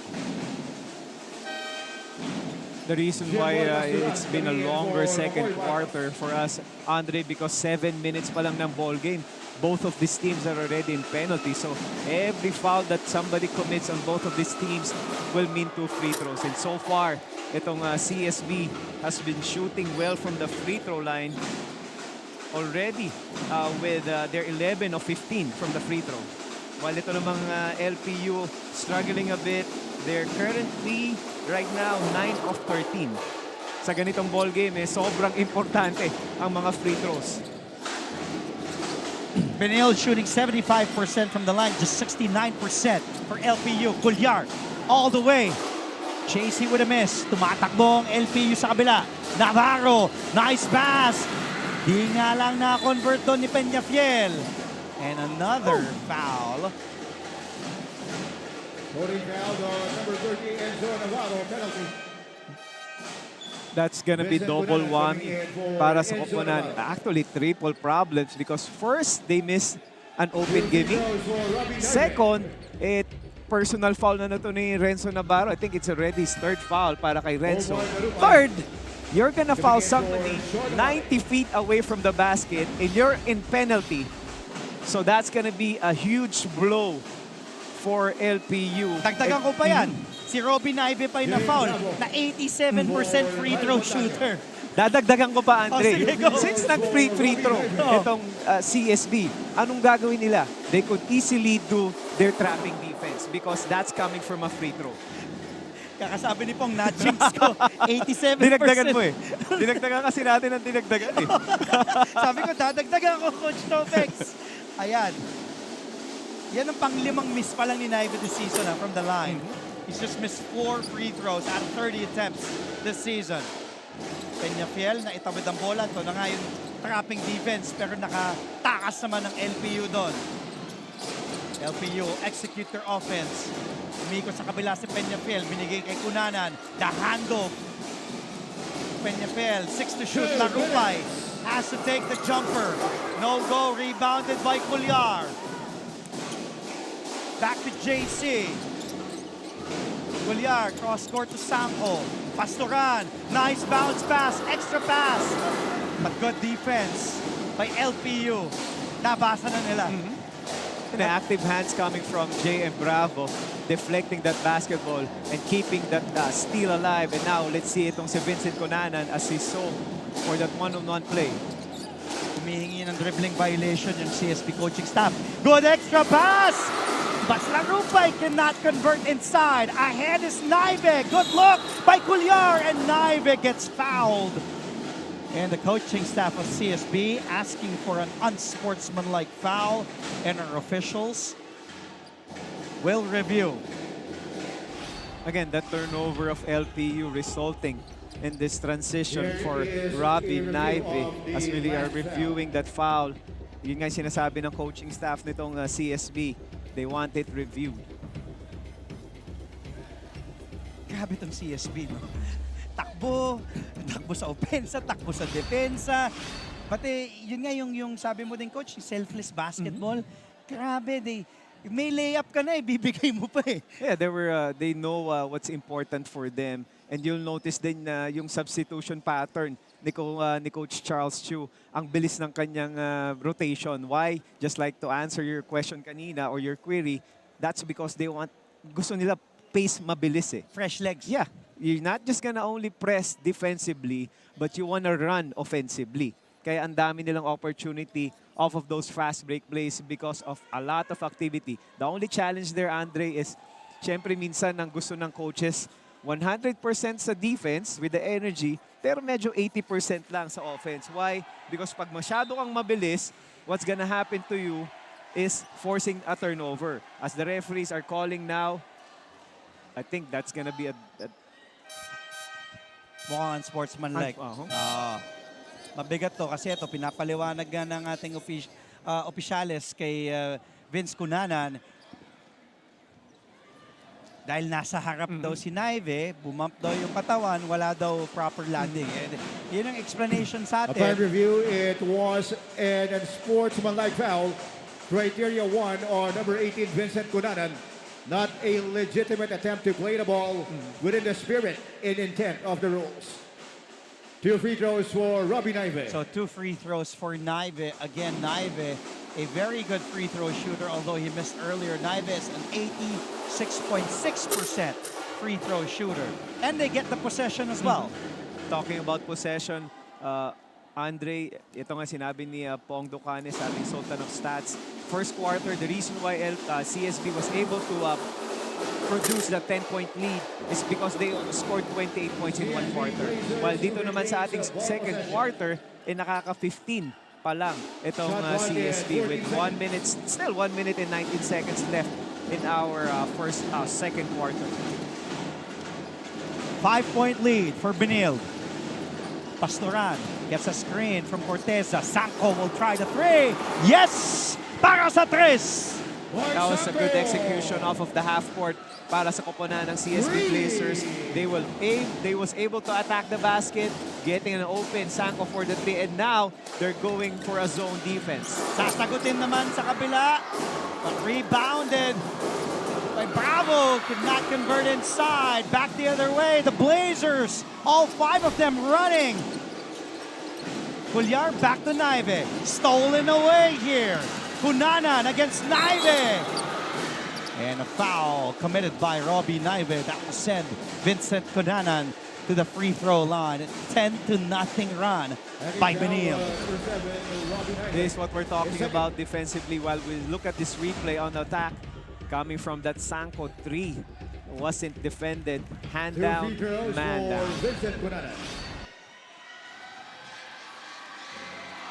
Cunanan, sound of first. Just his 8th free throw attempt in season 98. It was 5 of 7 before that one. And look at the LPU bench, all pointing. One more, Vincent. And he does not disappoint. 6-point game. LPU with a full court man-to-man here, but leaves 2 guys, but it forces Benilde into a turnover. LPU giving CSB a dose of its own medicine. If we cannot counter on your press, we will press you as well. You know, actually, Coach Topex, if you look at these 2 teams, it's like they mirror each other. Yeah, there's a lot of activities coming from their players, a lot of selfless basketball, not only on offense, but also on defense. Naka 2-3 zone na. Naka-zona na tong Benilde. Cunanan. Nice look. Nice alley-oop. Sayang. Mintes si Barba. Almost steal. Cuellar has 1 man to beat. Oh, but a clean block there mula kay Cunanan. And the story of the second quarter for LPU, there were a lot of missed layups. Wide open attack to the basket. Kumbaga talagang namintis lang. But still, the important thing here, Andre, is yes, you will miss that shot, but you have to go to the next play. Because ang key dito for CSB, off of those miscues, they are attacking already. Ang bilis eh. They wanted to go to Gozum. Kaya binalik nga ni Coach Charles si Gozum at si Oxon. 6.9 remaining here in the first half. They want Gozum underneath. Eto si Cuellar, tinitingnan. Binigyan na ni Oxon ng screen. Inihingi ni Gozum. But Oxon has it. Time winding down. 4 to shoot. Oxon with that Gozum screen. Oxon for 3. And he gets fouled. Shooting the 3. And Oxon will head to the line for 3 big free throws. We were talking about this earlier, Andre. The known shooter on that team, why are you dropping off, giving up that space? That's gonna be a big problem as we look at this replay. Masyadong bumaba itong si Omar Larupay. Because he's anticipating kasi, Andre, yung dive nitong si Mix Oxon. Kaya itong si Gosum. Kaya naman pumili siya doon kung sino yung... ang nangyari lang, hindi siya nag-commit to both. Oo. That was he was Nag-alangan late. siya Akala niya, the-dive nga si Gosum, nag-alangan. Nung nakita niya si Oxon titira mula sa labas, late recovery, late challenge. And that's really a clear foul because you don't want to foul a jump shooter. Not only that, you don't want to foul the best three-point shooter on that CSB team. Oxon, a 72.7% free throw shooter. Also shooting close to 30% from 3. Grabe din kasing stroke ni Oxon. Ganda din ng bitaw 0.3 of a second remaining. No more time. And that shot wouldn't have counted even if it had gone in. Mix Oxon and the Blazers ahead here after 2 quarters. It went up for the Blazers as much as 10. LPU's biggest lead was just at 3. They had a run here in the second quarter. Coach Gilbert Malabanan, Coach Charles Sears, like watching 2 chess grandmasters against each other. 49 for the Blazers, 40 for the Pirates. Halftime coming up after the break.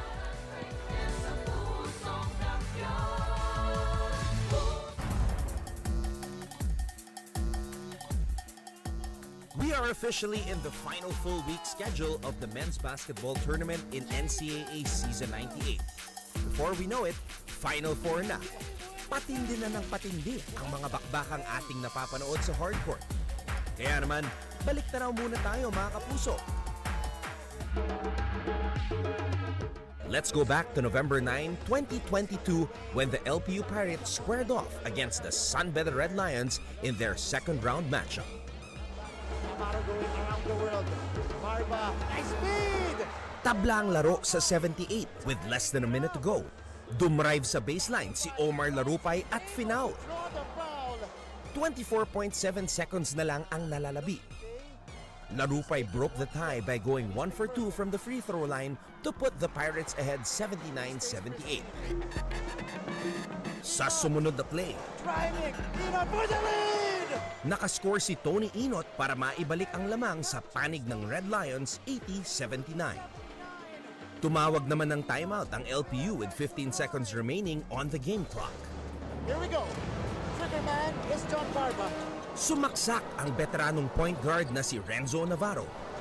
Munti ka na siyang naipit sa shaded lane sapagkat pinaligiran siya ng mga bidista. Pero hindi nagpanic si Renzo. Sa isang iglap, Navarro, beating Larupay.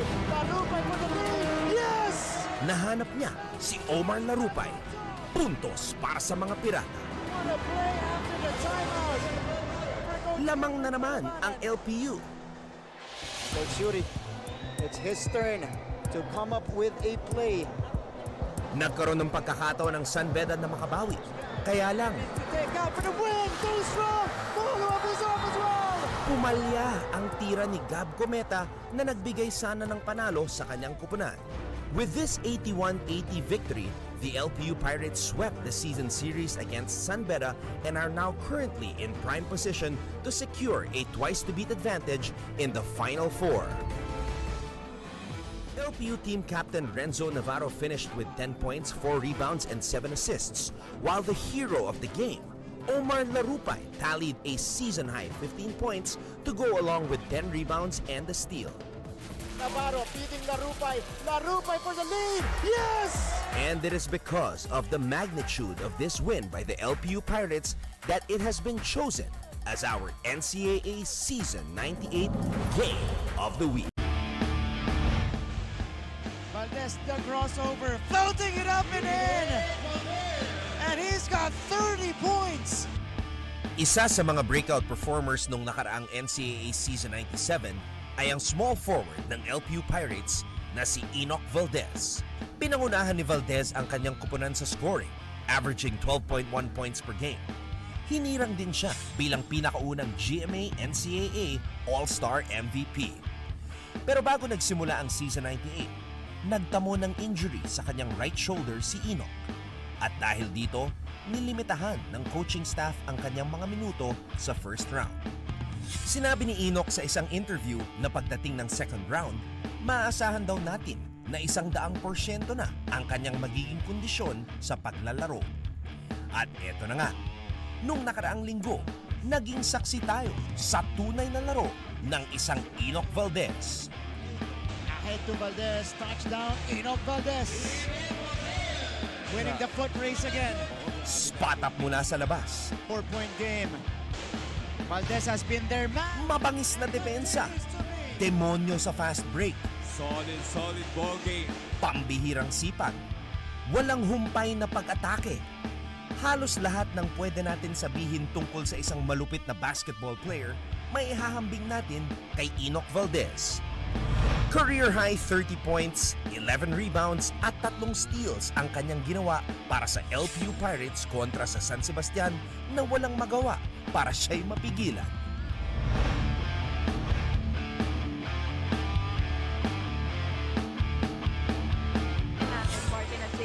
Fatima, thank you so much. They're starting to recover here. What a pass! Navarro! Valdez, the finish! Napakagandang pasa. Oh, stolen away! Enoch Valdez on the move! Yes! At dahil sa malabagyong performance na ito mula kay Enoch Valdez, malinaw na siya lamang ang dapat nating kilalanin bilang NCAA Power Player of the Week. And he's got 30 points across his name!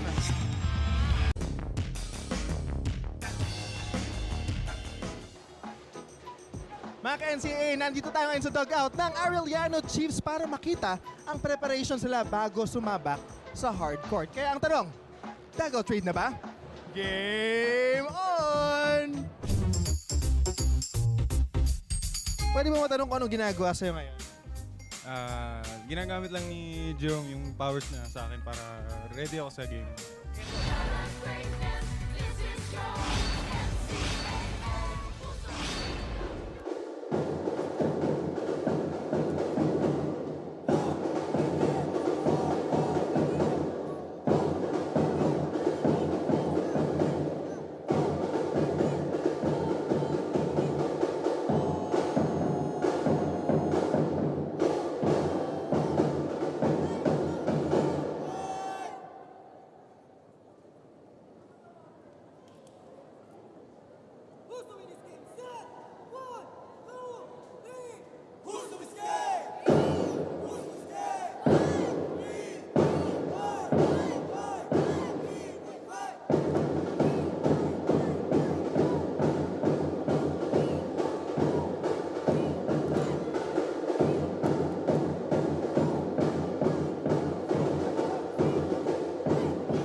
At the half, the score is 49 para sa Benil Blazers, 40 para sa Lyceum of the Philippines University Pirates. 49-40 is the score after the first 2 quarters.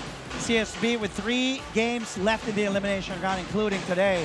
They're 11-4, the team standing. Samantala, ang LPU naman ay 12-5, playing their final game.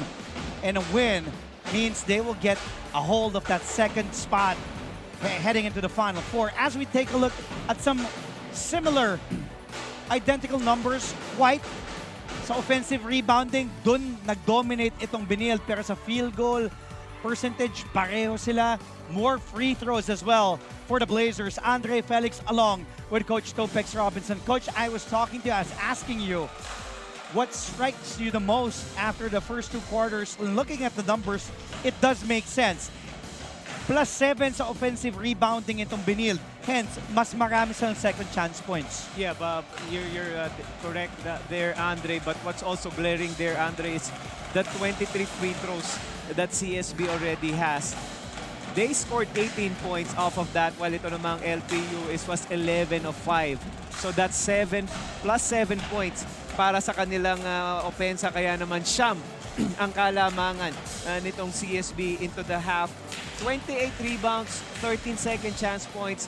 So napakalaking numbers yon para sa koponan ng CSB. And I'm sure that's one of the things that Coach Gilbert and the rest of the LPU Pirates talked about in the halftime. Nabanggit nga natin kanina in that last game against San Sebastian, itong Blazers attempted 28 free throws. Today, they already have 23.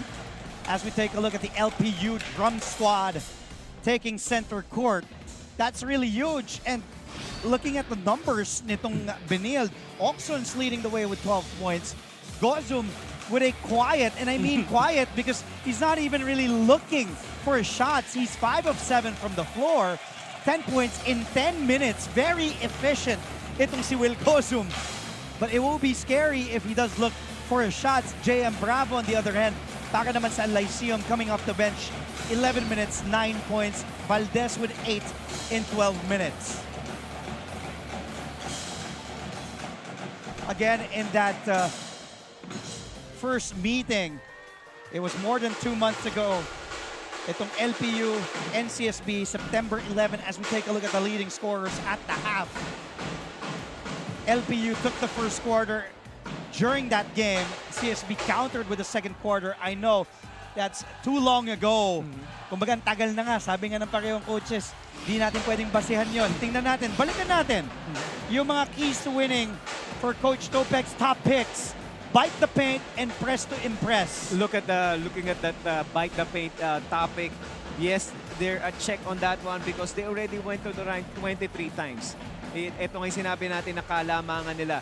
While ito namang press to impress, they're really putting pressure para sa koponan ng LPU. Why? Because that selfless basketball is not happening. It's not because LPU is trying to play one-on-one. But CSB, because of their press, is forcing LPU to play one-on-one.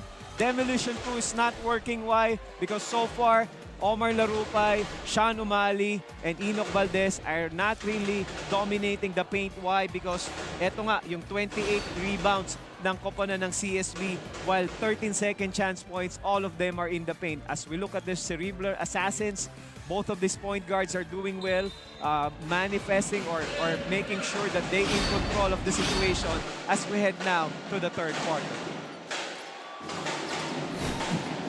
Si Larupay, Valdez, and Umali, 21 points combined kada laro yan. But here in this game, si Valdez at si Umali pa lang yung nakakascore, 15 points. Si Larupay, 0 of 5 from the field. The story of the first half for LPU is again the first story of the third quarter. Missing those easy gimmies, wala ito namang CSB. Again, dominating the offensive rebound. Will Gossom rebounding. Will Gossom scoring. Valdez, masyadong malalim. Good defense by Marcos. Good help there by Lepalam. Valdez, guarded here by Colliard. Difficult shot. That was a tough jumper by Valdez over Colliard. Colliard behind the back. Colliard to Lepalam. sees Gozum. Back to Lepalam, and look at how Benil just really shares the basketball. Talking about sharing that basketball, Andre, as you notice on that play, itong si JC Culliar to Lepalam, Lepalam to Gozum, Gozum to Lepalam, Lepalam with that high percentage shot. Now let's go back to Avias Zunich and listen to what Coach Gilbert Malabanan told the LPU Pirates at the half. Just by hearing the band, knowing that the LPU community and their bosses are present during this game helps the team boost their morale and perform better. With this, Coach Gilbert Malabanan and his players entered the second half with confidence despite the lead that the Benil Blazers hold against them. Sa kanila na nga daw itong last 2 quarters, Andre and Coach Topex, as the LPU Pirates will put on the work, limit their turnovers, and be more aggressive as they are looking to claim the second spot and won't give up without a fight. Back to the panel. Coach Gilbert Malabanan, I don't know if he's sleeping or deep thinking. Nag-iisip, and that look says it all. Benil, their biggest lead now at 13 points. And some really mga kailangan na adjustments para dito sa LPU. Almost a steal there. Shot clock down to 7. Valdez harassing Culliar. Good defense by LPU. But not at the last second as Lepalam was able to score with a second remaining on the shot clock. There was a lot of gambling on the point of Renzo Navarro, forcing itong wings nitong LPU to be a second defender. Kanina pa sumusugal sa steal itong si Renzo, and Culliar is smart enough, being the veteran of this team, knowing and making sure that they're gonna capitalize on the defensive breakdowns of the LPU Pirates. Nakaka-frustrate din naman talaga kasi itong Benil as we take a look at Coach Gilbert Malabanan. They're down 15, under 8 minutes to play. Let's go back now to Fatima Reyes and Benil's side of things. Magkakahalong emosyon ang sumalubong sa dugout ng Blazers, pero nang ibabaw ang kalmadong Coach Charles Chu dahil para kay Coach Charles, the team is doing okay. Pero dagdag ni Coach Charles na LPU Pirates is a good team, so don't expect them to fold. Mula rito, inisa-isa ni Coach Charles ang mga galawan nila mapa-opensa hanggang depensa. Good thing daw na marami silang free throws at maraming turnovers ng kalaban, pero tingin ni Coach Charles na they can't foul too much because the Pirates is a good free throw team. Hiling pa ng kapitan na si JC Culliar na magsabay-sabay sila sa loob ng court at maging consistent. Huling paalala nga ni Coach Charles, don't be too tense, settle down, and don't be frustrated. Andre and Coach Topex, can the Blazers be consistent to win this game? Let's all find out. Well, so far so good, Fatima. Thank you for that update. Sean Umali back-to-back baskets for LPU. Sean Umali not giving up. But how about that last play by the Blazers with Gozum finding an open Culliar for 3 that extended their lead. Pinakamalaki ng kalamangan ng CSB, umakyat sa 16 points. Here's that trap. And forces a Benil turnover. Back the other way. It results in Maclod Guadagna. They need more of that, giving CSB a taste of their own medicine. Playing fire with fire itong koponan ng LPU. Kasi nga naman, bakit hindi? The moment you press this team, nagkakamali rin naman. But obviously, Mix Oxon has other plans in mind. I will be pressured. I will attack the basket. I will go hard to the basket. Ang dami din kasi players itong Benil na hindi nakakatel eh. They know what to do, even when they're harassed. But they're going, itong LPU kay Umali. He has the hot hand here. Umali, kinakatawan si Gozum. Ball will stay with the Pirates. 4 to shoot. Timeout. Tumawag si Coach Gilbert Malabanan. As we take a look at some highlights, Oxon driving. A difficult dipsy-do. Benil up 60 to 46, 6:30 remaining here in the third.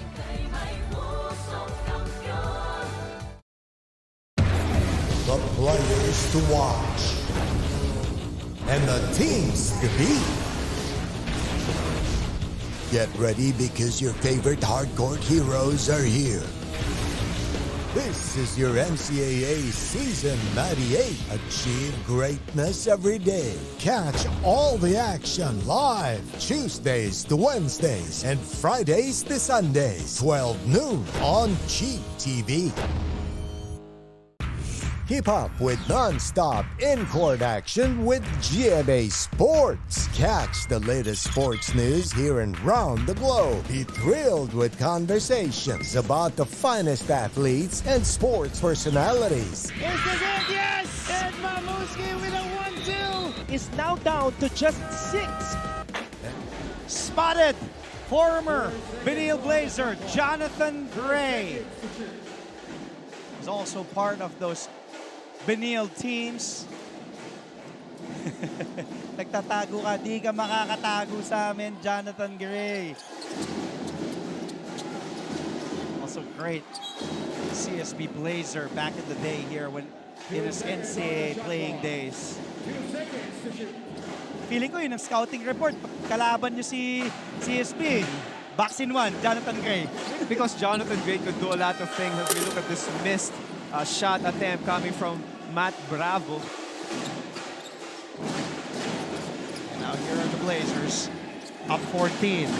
Oxon, look at him. Just really aggressive attacking the interior defense ng LPU. But here come the Pirates. Pushing the pace. Navarro looking for some teammates. Nahuli lang si Umali. Here's Bravo. Back to Navarro. Asking for an ISO against Lebalam. He fires the 3. The miss. Oxon. He won't hesitate. Fires the outside shot. And Padania secures the rebound for the Pirates.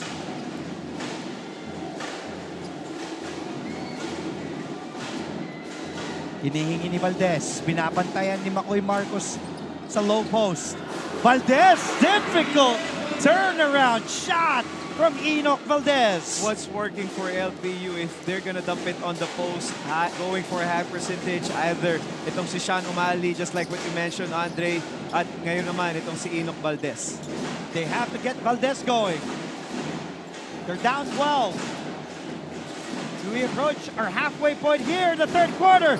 But again, an easy drive. Cuellar and Cease, our leading MVP candidate, Will Gozum.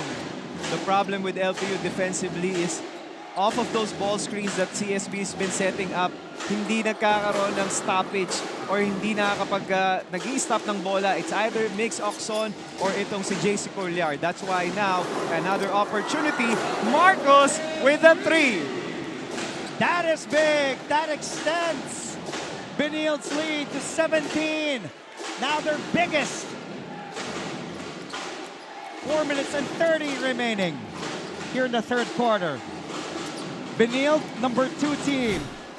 LPU right behind them at number 3, but playing their final elimination round game. Sean Umali, 6 of his 13 points coming here in this quarter alone.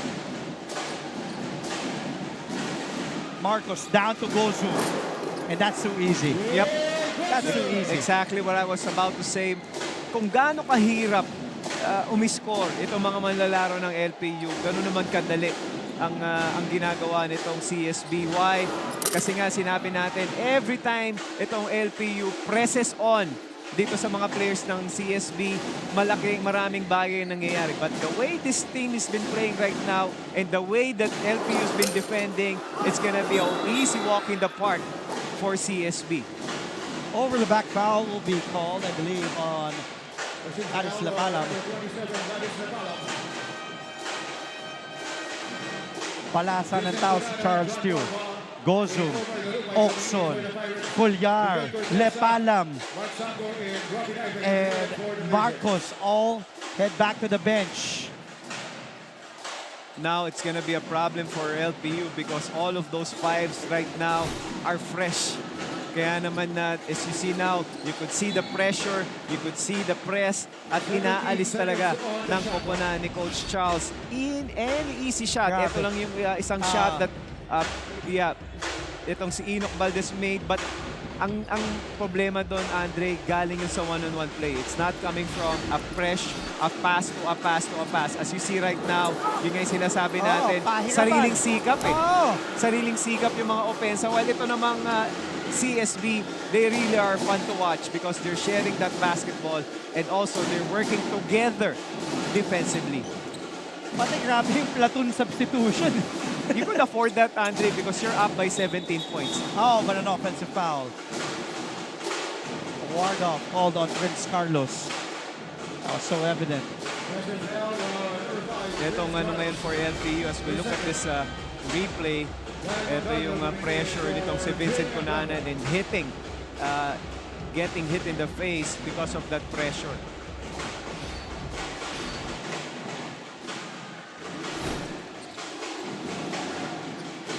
Larupay back in. Guadagna. Montaño. The handoff to Cunanan. Montaño earlier hit the three. That time it won't drop. Larupay gets it inside. Larupay still cannot hit a field goal. Guadagna wanting to go inside, but that pass perfectly read by Corteza. Miggy attacks, gets fouled. He will head to the line for two. This is the thing that the CSB Blazers has that LPU doesn't have. They have Mix Gosum, they have Corteza, and they have Sanko. Those are bigs that could bring down the ball off of transition. The reason that CSB is really having a good time now is because of their defense. On this timeout, I'm sure that's one of the things that the coaches will talk about. Let's now go into a timeout. Groundbreaking inventions. Hello there. At mga makabagong solusyon sa pang-araw-araw nating pamumuhay. Actually creates a huge impact. Tunghayan ang episodes online dahil sa GMA News and Public Affairs Digital. We show you what's next now. Are COVID-19 vaccines safe? What is climate change? Because information is crucial, we're giving you all the facts that you need. Anong mga lugar sa Pilipinas ang COVID-free? Introducing Need to Know, a weekly explainer series from GMA News and Public Affairs. Here's what you need to know. Here's what you need to know. Here's what you need to know. Watch Need to Know. And look at the crowd go on a Friday. Students enjoying, especially those coming from Lyceum of the Philippines University, really trooping to support their Pirates playing their final elimination round game. LPU, 12 wins and 5 losses. Samantala, itong Binild, 11 wins at 4 na talo. 2 more games after this. They will be playing the Arellano Chiefs on November 20 and then the San Beda Red Lions on Tuesday. A tough schedule ahead for the Blazers. First time back in the Final Four in 20 long years. Good look inside. Barba the fake gets Corteza up. Cannot convert. And that has been the story of this game. Gosum. Another stellar outing para sa ating leading MVP frontrunner, Will Gosum. Again, we've talked about this, Andre. Yung mga scoring ni Will Gosum, wala dong those, majority of those, just like what Pong Ducanis was saying, assisted.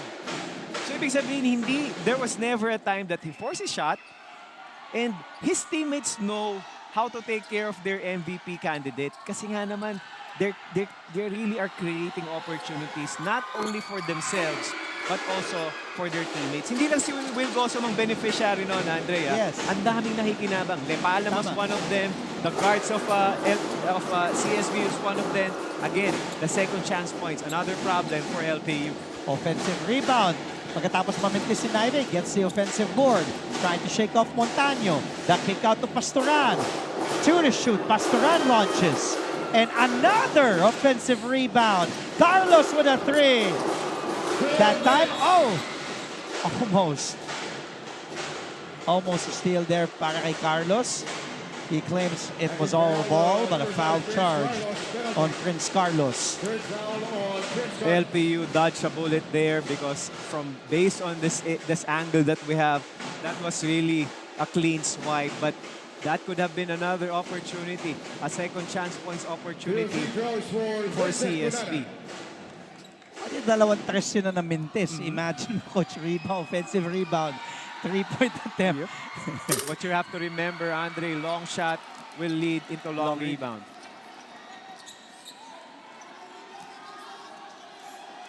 Ito nga yung luxury na meron si Coach Charles Stew. They're up 17. He can rest Will Gozum. He can rest Migs Oxon. JC Colliar also at the bench. As long as si Miggy Corteza nandyan. Naive knocks down the three! LPU really having a hard time because CSB is pressing the offense. Why am I saying that? They're putting so much emphasis on attacking the basket. Hindi nila iniiwasan yung press eh. That's the difference between these two teams. As we see on that was a transition 3 that CSB committed. Kaya naman, 18th assist na itong CSB with 23 field goals made. That's gonna be huge. That's why ang taas ng scoring. 72 points with 1 minute and 30 left in this ball game. Make it 74, Andre. And look at that again. Robbie Naive dishing it out to Miggy Corteza. Sinasabi nga ni Pong Ducane sa ating Sultan of Stats, CSB 19th assist already today. They are 7 of 1 this season when reaching 19 assists or more in a game. So that's gonna be huge for CSB. Not only in this game, Andre, meron pa silang 2 more games left. Correct. If they could really sweep that, they have a chance of not only holding number 2, but even advancing to the top spot of our season. Corteza feeling it, fires the 3. Yes! Mga sa 3! And here come the Blazers, now up 77-53, a 24-point lead. And we still have a full quarter to go. And again, the Blazers are doing it with their best 2 players on the bench as Guadagna answers with a 3 of his own. Tama ka doon, Andre. All is not lost for LPU as long as you're gonna make sure that you're gonna lock down defensively. But that is the problem right now because that's already the 30th point of CSB in the 3rd quarter alone. Guadagna extra pass to Montaño. What a foul. Will be on Jimboy Pastoran. Pushing foul, number 24, Jimboy Pastoran, his second. As Gal Montano shooting 2 free throws, Andre, they're working both ends in this 3rd quarter. They're not only scoring 30 points, they've already limited itong LPU to only 16 points. So pababa ng pababa yung point production because nagsimula sa 21 points in the 1st quarter itong LPU. Naging 19 during the 2nd quarter at itong 3rd quarter nga, 16 points pa lang or 17 or make that 18 for LPU. 9 seconds left in the 3rd. Naive. 5 to shoot. Naive sees an opening. Naive down the middle. Di nga lang naipasok ni Naive, but see how Naive just dissected that defense of LPU. The Blazers outscoring the Pirates 30-18 in this 3rd period. Guadagna, that has been the lone bright spot, knocking down the 3. CSB shooting 60% from the field in that 3rd period alone, scoring 30 points, dishing out 10 assists. 4th and final quarter coming up sa aming pagbabalik. News and latest information. Yung pala almost more than a minute na pala o hindi humihingi ka. Watch GMA News and Public Affairs. Stand for truth. The digital newscast where you can find the biggest stories of the week. Binabaril kami talaga pag nasalaot kami. So kami, ano ang laban namin doon? Dalawang ranger po namin ay pinagpuputokan po ng baril. In-depth documentaries on issues, special reports, and analysis on local and global affairs. Mukhang hindi naman seryoso si Presidente na terminate yung MBFA. Na wala tayong asahan sa Western Pharmaceuticals kasi nabili na yun eh. That matter for every Filipino. Oh. So, gusto na lang daw po niyang umuwi na. Doon na lang daw po siya mamatay sa Pilipinas. Empowered by young producers and innovative mobile journalists. Catch us at GMA News and Public Affairs TikTok, Facebook, and YouTube channels. Stand with us, stand for truth.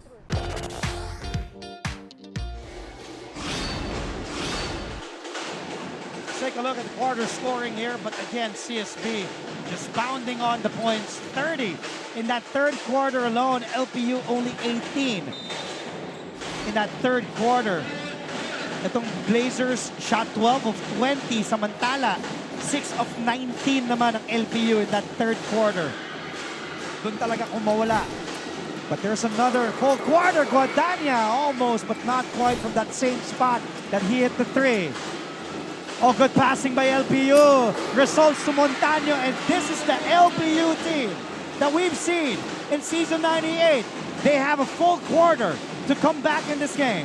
LPU kind of flexing their muscles at this early on and now opting to the go zone. But again, a good read coming from the players of CSB. Ang problema dito, Andre, is ang taas na ng kumpiyansa nitong mga manlalaro ni Coach Charles. Kaya naman, kahit anong depensang ipakita mo dito, they know, they're trying to figure out, they're finding ways to really make this team pay for playing them that way.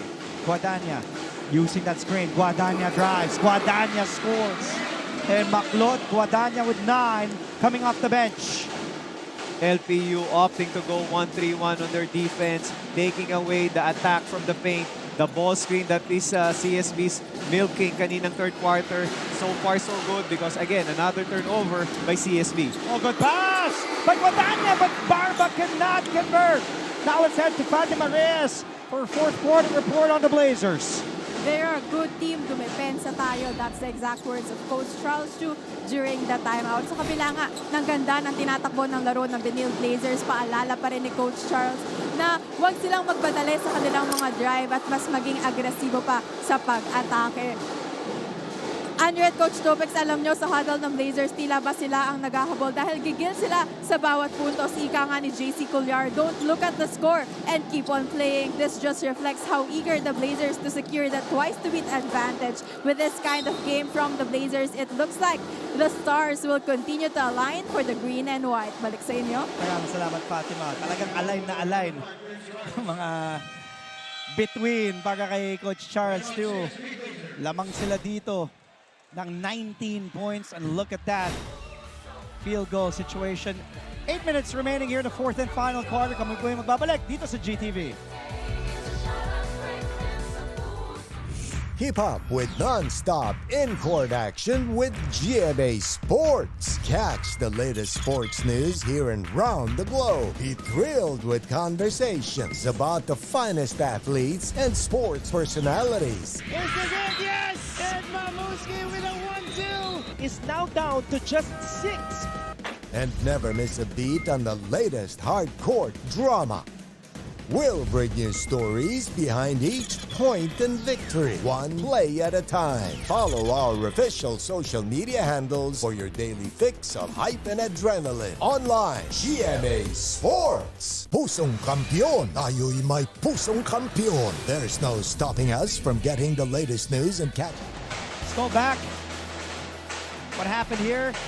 Ayan yung mga kailangan pa ng LPU. They need more of that. And then, samantala sa kabila, look how easy Benil gets their points.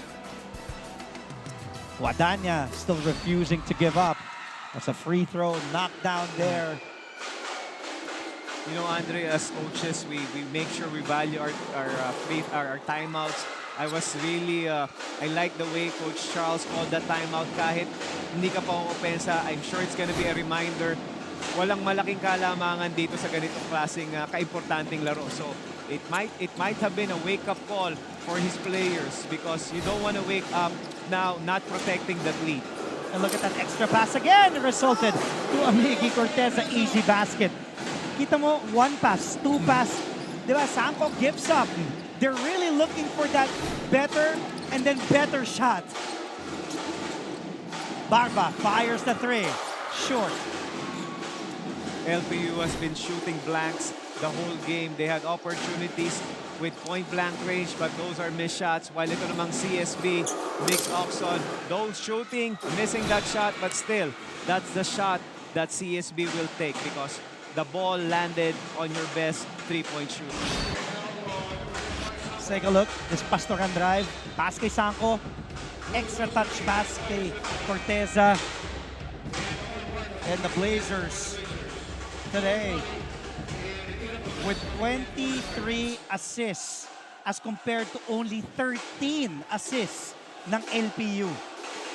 And most of their assists, Andre, by CSB are interior passing. Kaya ang taas talaga ng percentage nila doon with their field goal. Kasi lahat yun is, ibig sabihin, parang nagle-layup drill na lang itong mga manlalaro. And talking about layup, itong si Gal Montaño making sure that he's gonna connect. And let's see the adjustments as we head into this timeout.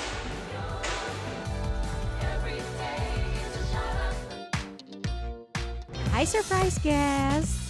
Long. Surprise guest, ikaw ba ay into politics din? Isa ka bang artista, singer, vlogger? Surprise guest, ikaw ba ay isang artista? Pwede. Politiko? No. Athlete? Yes! Surprise guest, is that you, Kylene? Yes Wow, tumama ako, yay!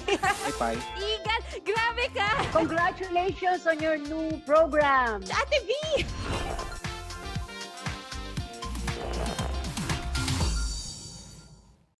Hi, I'm Howie Severino.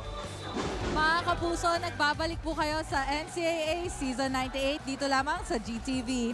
Sabi nga ni Coach Gilbert Malabanan, hindi tayo mananalo kung puro ganyan lang ang ipapakita nyo. Frustrated with what the team is doing right now sa fourth quarter as he believes that they are just giving the Benil Blazers this game. But with Coach Gilbert continues to remind his players that if they want to win, they have to be more aggressive. Dapat nga daw kalimutan na ang 3 quarters na nakalipas at mag-start from scratch. Hanggat may oras pa, may pag-asa pa. Balik sa inyo, Asia, Coach Opex.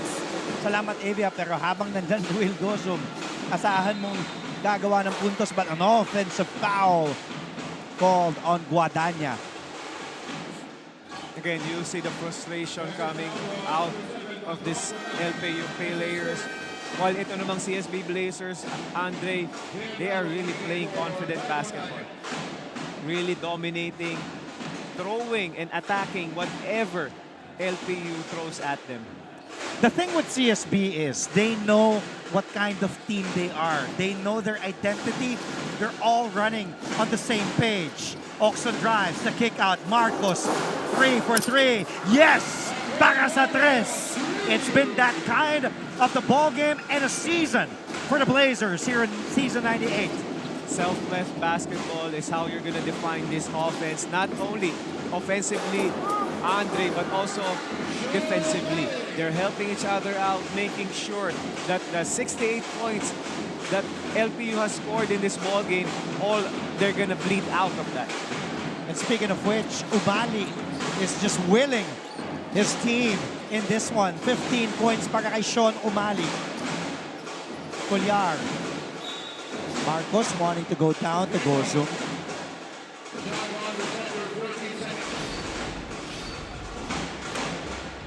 Here's Lepalam with a miss, and then Gozum was there to clean it up. And then Oxon the drive. Libre si Marcos for 3. 10 to shoot. Benil still has the possession. Colliar surveying. Colliar drives using the glass. JC Colliar now 11 points. JC Colliar bringing the ball deep in the defense of LPU, while Enoch Valdez, rare opportunity that he was able to score off of that extra possession.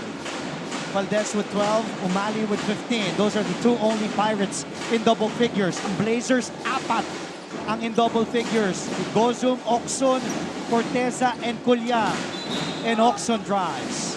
He will head to the line for 2 free throws. It's fouled hard by Valdez. You know what I liked about the offense of CSB is they really are attacking the basket, biting the paint, creating opportunities not only for themselves but for their teammates. Nakita natin yung scoring doon ni Mix Oxon. Wala pa doon na Andre yung sinet up talaga para sa kanya. Actually, he's the recipient of that extra passing interior by the players or even the guards. Hindi pa nga yun eh. Lepalam to Gozum. Oh.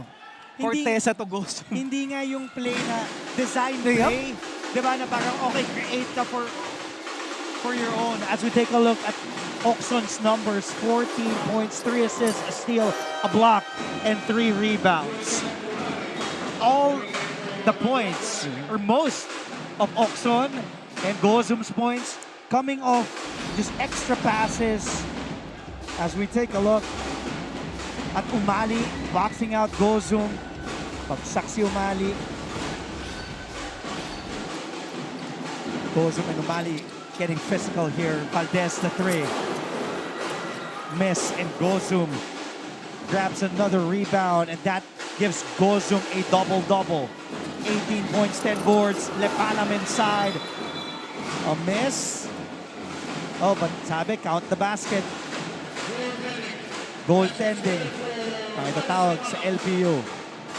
And now, 5 players in double figures para sa Blazers. Gozum has 18. Okson has 15. Corteza off the bench has 13 markers. Cuellar has 11. Lepalam has 10 points. Solid production coming from the players of Coach Charles Chu. What's good about that? They already had 25 assists. So ibig sabihin nun, hindi to one-on-one, akin bola, ako titira. It's accumulation of players passing off a better shot to a great shot. 25 assists. Nabanggit mo nga, Coach Topex, para sa Blazers, kay Coach Charles Chu. Samantala, para naman kay Coach Gilbert and LPU, 13 assists pala.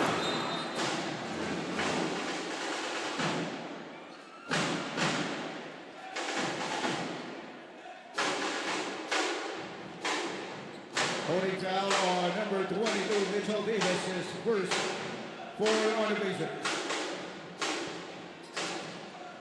CSB with 25 assists, their most this season. And it has resulted to a score of 93 points para dito sa CSB. And a lucky bounce for 3. Para sa LPU mula kay Kulanay. Cuellar attacks to Davis. They wanted to hit Davis the ball, but possession and a fresh 24 on the shot clock of CSB. Cuellar on a switch, guarded by Umali. Underneath, Miss Davis blocked by Bravo. Carlos Sumabat. Carlos Sumabat rarely gets playing time. Sumabat played 6 games this season. 6 minutes is his average in 6 games played. Cuellar gets the ball back. Almost a turnover. The kick out. And a traveling violation called dito kay Cuellar. Cuellar is the lone starter left on the floor. Well, not for long. It's Di Mayuga. And now the third stringers. Ito na. Inila na ni Coach Charles yung kanyang starters. Pinahinga na because he has 2 more games remaining after this one against Arellano on Sunday, against Sanbed on Tuesday. As Umali still not giving up. 17 points for Sean Umali, 8 of 10 from the field. And things getting a little bit chippy here.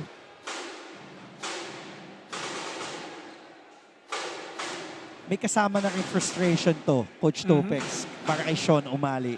He's been one of the lone bright spots for LPU offensively in this game. 8 out of 10 from the field in 20 minutes, 4 rebounds, 17 points, 3 blocks for big boy Sean Umali.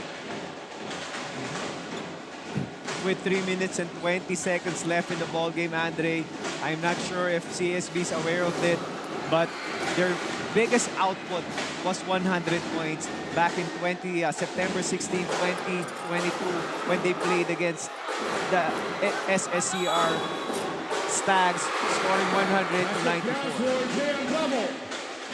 JM Bravo there.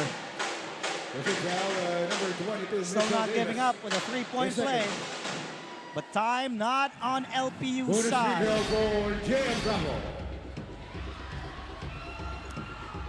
CSB is the #1 ranked team in points scored per game, 80. Ang kanilang average in 15 games played. Followed by San Beda 77 and LPU coming in at #3 at 75 per game. Steal, Bravo attacks. Oh, the basket will not count. Dribbling violation. And Coach Gilbert Malabanan has to be careful, but he's asking for a review. Looks clean from that angle. And Coach Gilbert being restrained. He's asking for a review. Now the question here is, bibigyan ba siya ng pagkakataon Vince Carlos coming in because from the looks of it, for I don't Bacoy think the referees are giving him that coach's challenge. Ito yung sinasabi natin, Andre. Ano ba talagang ng coach's challenge? Pag hiningi mo ba yon, ibibigay sa'yo? Or discretion pa rin ng referees? Because right now, just like what happened with the game of San Sebastian against dito rin sa CSB, humihingi si Coach Egay ng coach's challenge. Pero, hindi binigay ng referees. Ngayon na naman, humihingi si Coach Gilbert Malabanan ng coach's challenge. Hindi binigay. Bakit hindi binibigyan? At binigyan pa siya ng binigay sa kanya warning for improper bench decorum. I think we really have to clarify that moving forward, especially here in the NCAA. Dahil yun nga, play resumes. May coach's challenge, but that time, the challenge, yung challenge kasi ni Coach Gilbert, yung call na tinawag na dribbling violation. Na I don't think pwedeng i-review yun. Wala na. Because naitawag na. Naibigay na eh. So tingnan natin kung ano ba talaga yun. Valdez! Valdez! Not giving up. And now LPU pressing here. Although under 3 minutes left, they're down by 13. Oh, Valdez is down. Play resumes. And Davis knocks down the 2. And look at Valdez. He is still down. And look at Coach Gilbert. He has to be careful. He was already called for a warning. All players, please proceed to the shaded area in front of your respective benches. And our officials trying to control the situation. Being attended to itong si Enoch Valdez. We heard our Coliseum announcer asking all players to approach their benches.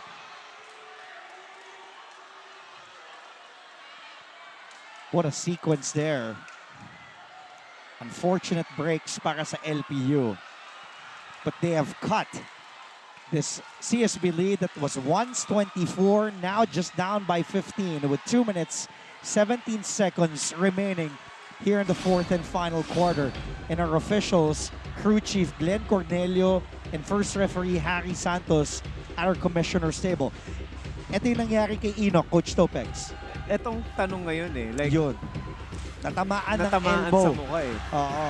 Pero ang problema dito, Andre, hindi umiscore doon si So, if ever they're gonna call an offensive foul, will it mean tatanggalin yung 2 points? That's a very good point. Because right now, with 2 minutes and 17, if you're gonna take away that 2 points, mabigat yun. Malaking bagay din para sa koponan ng CSB.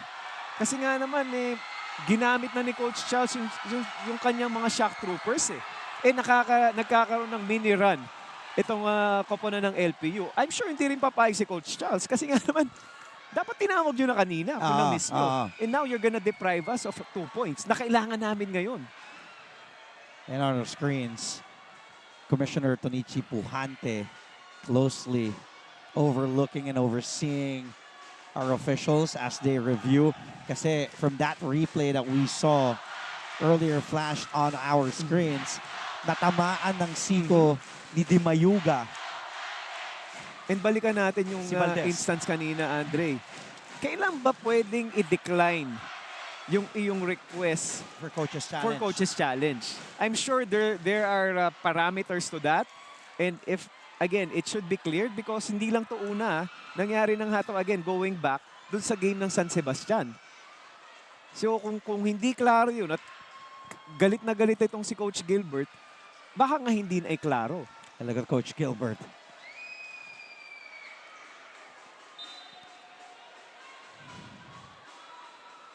So an unsportsmanlike foul will be called as seen there from our crew chief Glenn Cornelio.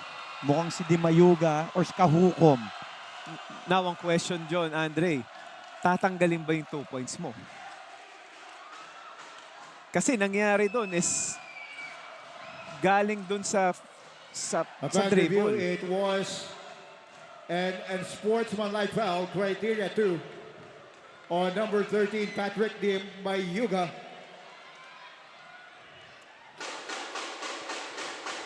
For act of violence. So, unsportsmanlike foul, criteria number 2 called on Patrick Di Mayuga. Ngayon, Your free throw is for ating officials Ina Valdez. talking to the coaching staff of LPU. Kasi I think what they're contesting is what you just did point out, Coach Topex. The basket, so far counted pa rin eh. So the score still stands, although napasok nga ni Valdez itong free throw. Gets both. Possession for LPU. But the basket still counted pa rin. Oh, I think count pa rin. that's I mean, the right call. Kasi nga naman, naangal si Coach Charles kung aalisin mo sa akin yung 2 points. So play resumes. 13-point lead for the Blazers. Possession nandito sa LPU. A little bit of momentum on their side. They have to get a basket. A sure one. Big three. Yes! Para sa tres! Big three from J.M. Bravo. Cuts Benil's lead to 10. 2 minutes remaining. And Coach Charles still opting to have his starters on the bench. But a foul given up by Sean Umali. That was a good sequence for the Pirates. At unti-unti nang ibabalik ni Charles Teo. Nakikita natin ang kanyang big three. Cuellar, Oxon, and Gozum. One by one heading into the official table. I guess Coach Charles did the right thing there. He didn't bit his lip and hoping na maka-score itong kanyang mga shock troopers, opting to go with his big guns with Oxon, Cuellar, at itong si Will Gozum. And 15 tuturan yun na nasa bench. Si Cuellar, Gozum, and Oxon. Carlos inside to Gozum. Oh, but what a stop by Umali. Clean block. Pirates are running. Big three. It was straight but short. Valdez inside. And Gozum secures the ball back for the Blazers. They still have a lead.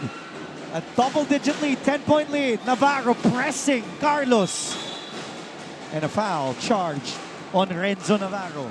That could have been big if Kulanay was able to connect on that three because it could have brought the lead down to 7 points for CSB.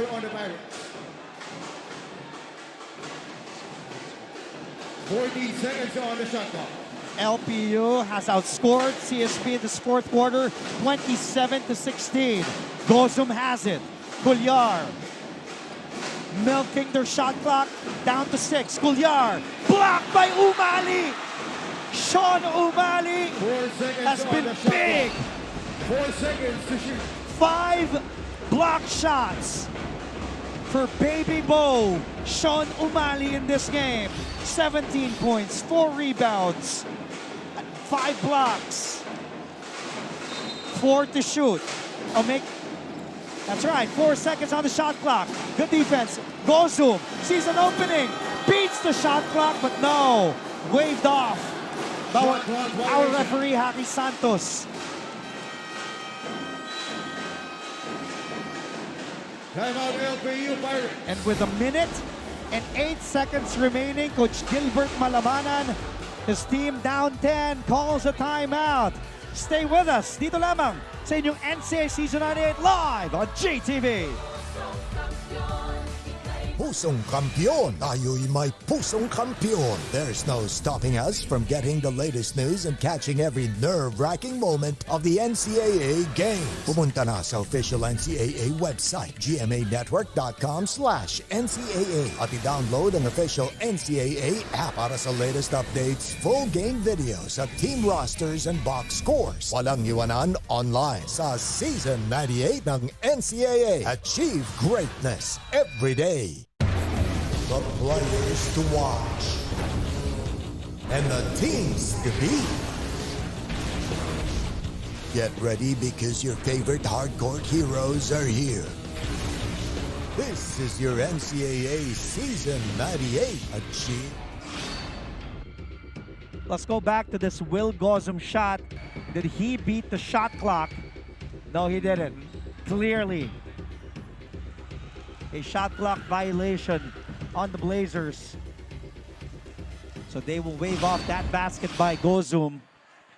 But it is still a 10-point game.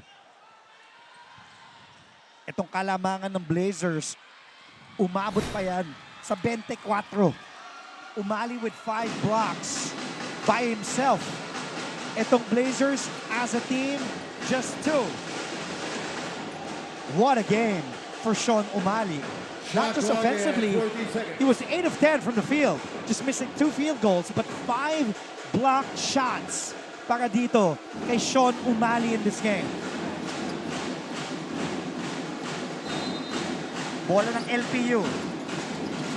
Crucial possession. Navarro, oh! But a turnover. That pass intended for Bravo. Vincent Gunanan. Vince Gunanan back on the floor. And he will replace Sean Umali. That's a big turnover for LPU. Just when you thought that you're gonna get an inch closer, but again. Oh, stolen away by Guadagna! Almost a basket by McLeod. Wow. Having down number 8, Miguel Oxon. The Pirates still sensing life here. The steal by McLeod. And then gets fouled by Oxon. Guadagna. 62.5 free throw shooter. Knocks down the first. Oxon with 4 turnovers in this game. Ito yung isang mga bagay that we talked about as coaches, Andre, yung panalo ka pero feeling mo natalo ka. You know, that ride off of that transition while we look at the second opportunity. Third try. Opportunity. And it's good para kay Enoch Valdez. And he cuts the CSP lead to single digits at 7. 95-88. A minute remaining. Cuellar. LPU with a press. Almost a half-court violation. Oh! Munti ka ng ano yun. 8-second half-court violation. The miss by Guadagna. Valdez first try, wala. Second try is good. Enzo Navarro, 5 fouls. Sean Umali coming in for Enzo Navarro. Huge development as I believe Renzo Navarro will foul out. Navarro will foul out with 5 points in 22 minutes. 10 assists, 7 rebounds. Oxon, 15 points. 4 of 12 from the field. A block, a steal, all in 23 minutes. 3 rebounds, 3 assists, and a missed free throw with 50 seconds remaining.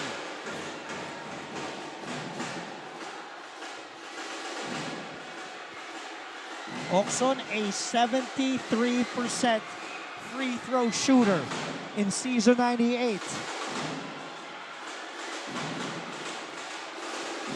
The crowd of LPU up on their feet. Oxon gets a second. Timeout LPU Pirates. Coach Gilbert will burn another timeout with 50 seconds remaining.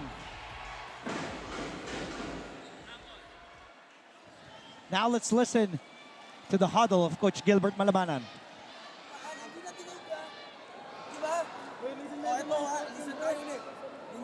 mag-inbound. Umali, ikaw na to, umali. Bravo, ikaw na to. Mark, ikaw na to. Ikaw na to, Enoch. Ha? I need a 3 points. Okay, ito gagawin natin, ha? Mauuna muna si Umali. Pupunta ka sa poste, kunyari. Ha? Pagpunta sa poste, pa-pop out to si... Enoch.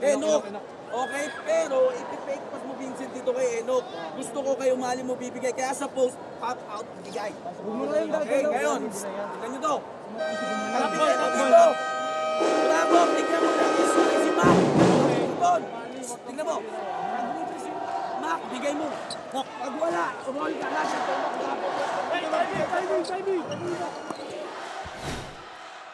We barely heard Coach Gilbert Malabanan as we take a look at LPU's output here in the fourth and final quarter. In third quarter, CSB ang kumamana ng 30 points here in the fourth.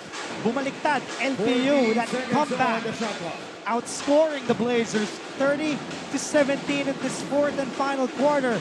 And the students all the way from Intramuros Lyceum of the Philippines University still not giving up. Nice play inside to Umali, who misses that layup.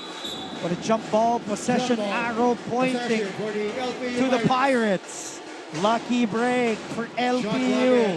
That was a good read coming from the player of Coach Gilbert Malabanas. As we heard from the timeout, he wanted the 3, but the opportunity for a quick 2 presented itself. That's why now they have another crack at this basket. Big 3, Guadagna! That one was straight, but long rebound goes to Oxon, and he gets fouled by Cunanan. And Oxon will head back to the bench. To the free throw line, rather. Number 18, Vincent Cunanan. Penalty. Third foul on Vincent Cunanan. And looking at the coaching staff of both benches, that is, pareho nakatayo. A lot of opportunities for LPU to get closer, but ito nga yung problema.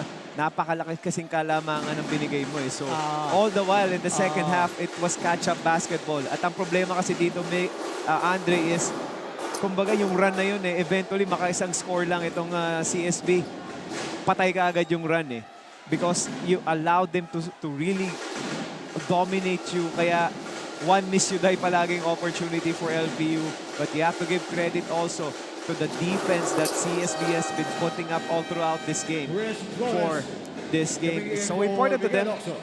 They value every possession. They were actively seeking opportunities to score. Kaya naman, again, you have to give credit to the preparation that CSB did in this ballgame.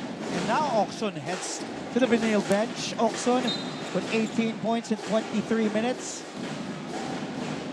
Chris Flores joining Makoy Marcos, Will Gozum, Mark Sacco, and Prince Carlos. The 5 on the floor for Coach Charles Tew. CSB's lead, that was once 24, is now down to 10. Blazers have 1 timeout remaining. Pirates, no more timeouts. Nice look to Sacco. That could have been the nail on the coffin. And Sacco in double figures as well. And now 100 points scored by the Blazers. Check that. 5 players in double figures for the Blazers. Will Gozum, Mix Oxon, Miggy Corteza, JC Cuellar, and Noy Lepalap. Naive with 8, Sacco with 7, Marcos with 7, and Coach Charles Tew and De La Salle College of St. Bonilla Blazers getting win number 12 in 16 games played. LPU playing their final game in the elimination round. They will finish the Elims with 12 wins and 6 losses. Samantala, itong Blazers aangat to 12-4, tied with the Knights. But Letran still holding on to that number 1 spot. CSB only team to reach 100 points, the century mark, twice in a game twice this season. That's a final score, 100-88. Papakinggan natin ang school hymn ng parehong De La Salle College of St. Benilde at Lyceum of the Philippines University. And then we will take a quick break.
Hi, I'm Howie Severino.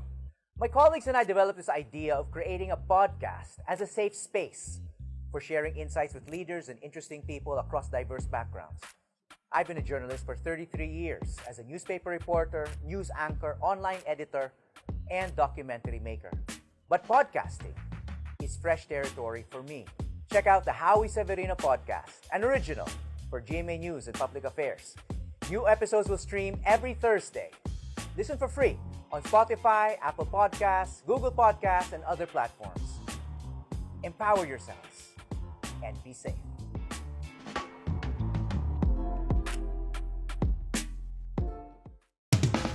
Keep up with non-stop in-court action with GMA Sports. Catch the latest sports news here and round the globe.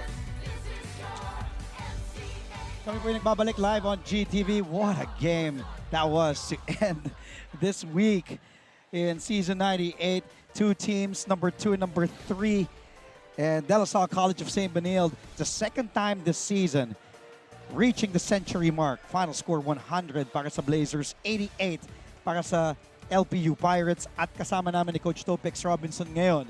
Suking-suki sa mga interview dahil lagi nagbe-best player of the game. Leading MVP candidate, the one and only Will Gozum, has one more season after this one. Mamaya na natin tatanungin kung lalaroin niya pa yon. Una sa lahat, congratulations, Big Will. Again, another big win, big game for you. You were plus 22, 18 points for Will, 11 rebounds, 9 of 12 from the field, 75%, along with 4 assists para sa'yo, Will. What a game. Kanina pinag-usapan natin anong nangyari towards the end. Naunahan nyo ang LPU. You scored 30 points in that third quarter. LPU scoring 30 points as well in that third quarter. Pakikwento dahil sabi ko nga pag LPU CSB parang parehong-pareho ang sistema ng laro. Sobrang yung play din kasi ng LPU is gusto nila fast break lagi, and so yun yung same playing style kami, di ba, sabi nga. So sinabayan din namin sila doon. And yung huli lang na medyo nag-collapse lang yung bench namin, pero gano'n talaga, siguro kulang pa sila sa experience, and mas re-reviewin nila to sa pagka nag-viewing kami, and mas magbibigay sa akin ng experience. Kaya nga bumunot ka agad, sabi ni Coach Charles tinawag kayo isa-isa, JC, Oxon, Gozum, balik kayo. Pero gano'ng kalaki tong panalong to, Will? Alam natin may 2 more games kayo, makakalaban yung Arellano, tas makakalaban din yung Beda, mabigat pa yon. Gano'ng kalaki tong panalong to against LPU na gusto syempre makuha to secure that na positioning number 2. Well, talagang gusto namin talagang manalo kasi gusto namin maging number 2 kasi mas advantage yun para mag-finals mas madali. And yun lang, trabaho kami. Twice to beat, syempre. Trabaho pa kami 2 games pa. Mabigat pa, may Beda pa. Coach? Yeah, I know how important these next 2 games, but isa sa mga bagay that we were talking about, Will, you scored 18 points, pero majority nga doon is coming off assist. Those are assisted. Is it something that pinaghandaan nyo or pinag-usapan nyo sa team, or the whole coaching staff was in unison, because we never saw an opportunity na ikaw talaga yung hinahanap sa opensa? Kudos sa mga teammate ko na talagang hinahanap nila ako kasi yun nga, gusto na namin ng mga pick and roll, and yun, pagka nakaka-open ako talaga hinahanap nila, and sobrang thankful ako doon. Yung shimmy. Yung shimmy ka. Patay na naman ako nito. Oo, kanina nga binabanggit ni Fatima. Nag-flex ka. Nayari ka daw kay Coach Charles. Ayun yung si JC. Tinatawag ka ni JC. Pero dun sa shimmy, ano yun? Ano yung... Wala lang. Minsan nafe-feel mo lang. Nadadala ka lang. Moment lang sa game. Papagalitan ka na naman. Papasayawin ko. Kasi nag-shimmy. Oo, ni Charles. Yeah, but on a more serious note, Will, how big is this win for you, knowing that 20 years na inantay nyo to? I'm sure there's been past generations. We saw yung mga alumni nyo, Jonathan Gray was there. How big is this game? Because I covered your first game. You were wearing that jersey that the 2002 team was wearing. And up to now, you have it. Again, it's gonna be hard from here on because ito na nga, Final Four, Finals. Again, what is the mindset of the whole CSB Blazers coming to the Final Four? First of all, itong game na to is very important sa amin kasi ayun nga, positioning for number 2. And meron kaming 2 games pa in 3 days or di ba? Kailangan namin relax. Kailangan namin mag-relax talaga ng katawan. And ayun, sila coach naman yung bahala sa amin para mag-relax yung katawan namin. Hindi naman lang bibigyan siguro ng sakit ng katawan sa training. Hopefully. Mabibigat dahil may game kayo ngayon, may game kayo sa linggo, may game ulit kayo sa Tuesday against Arellano on Sunday, against San Beda on Tuesday. May gusto ka batiyan? Go ahead, Will. Binabati ko yung girlfriend ko, si Carla Manuel, yung mga sumusupport sa akin sa Bulacan, sa tita ko, sa lola ko, sa mami ko, sa daddy ko, and sa Sampaloc, and kay Coach T.Y. Tang, and sumusupport sa amin si Ninong Eric, ang kako, tsaka si Boss Frank. Hello po. 18 points in 21 minutes, 11 rebounds for Big Will. Partida, hindi niya pa hiningi yung bola doon. Wala pang ISO, clear out. All assisted. Congratulations. Thank you po. Big win. Good luck with the last two Thank you, remaining Coach. Thank you games so in the much. elimination round. Will Gozum, our player of the game. Let's take a look at the numbers again. With the Blazers, thank you, Will. 100-88 is the final score. Coach Topex, kumawala itong Benil Blazers, especially in that second half. Kasi nakita natin, medyo dikit identical pa nung first half eh.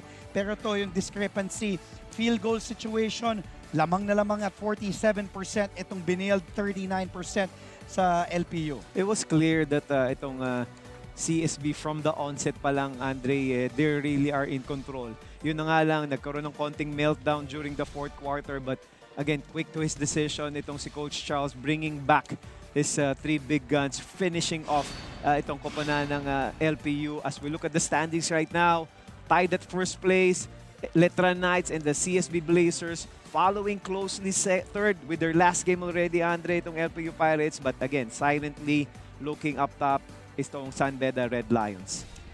Really crucial games ahead because we all know that Letran, Benil, LPU, and San Beda are all heading into the Final Four. It's all about positioning and who will get that twice-to-beat advantage. Top two teams will get the twice-to-beat edge. Ito ang remaining games. As I mentioned, against Arellano on Sunday, against San Beda on Tuesday. How big will these games left para sa Benil B? Again, Coach it's going to Topex? be solid because you only doesn't have a secured spot for the number 2. You also have an outside chance to be number 1. Obviously, those are things that be under control. But, you know, itong CSB speaking at the right time. Eh.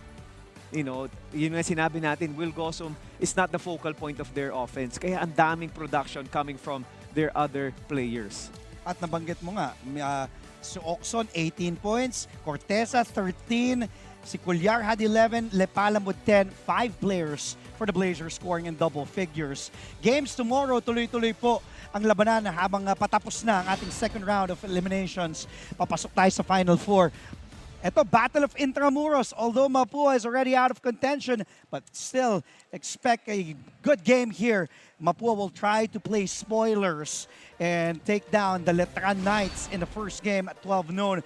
And then, San Beda will play the JRU Heavy Bombers in the second game. Crucial game still para kay James Kwekute and sa San Beda Red Lions if they want to move up and place higher in the Final Four. Coach Topex, always a pleasure working with you. Thank you very As much. always. Thank you.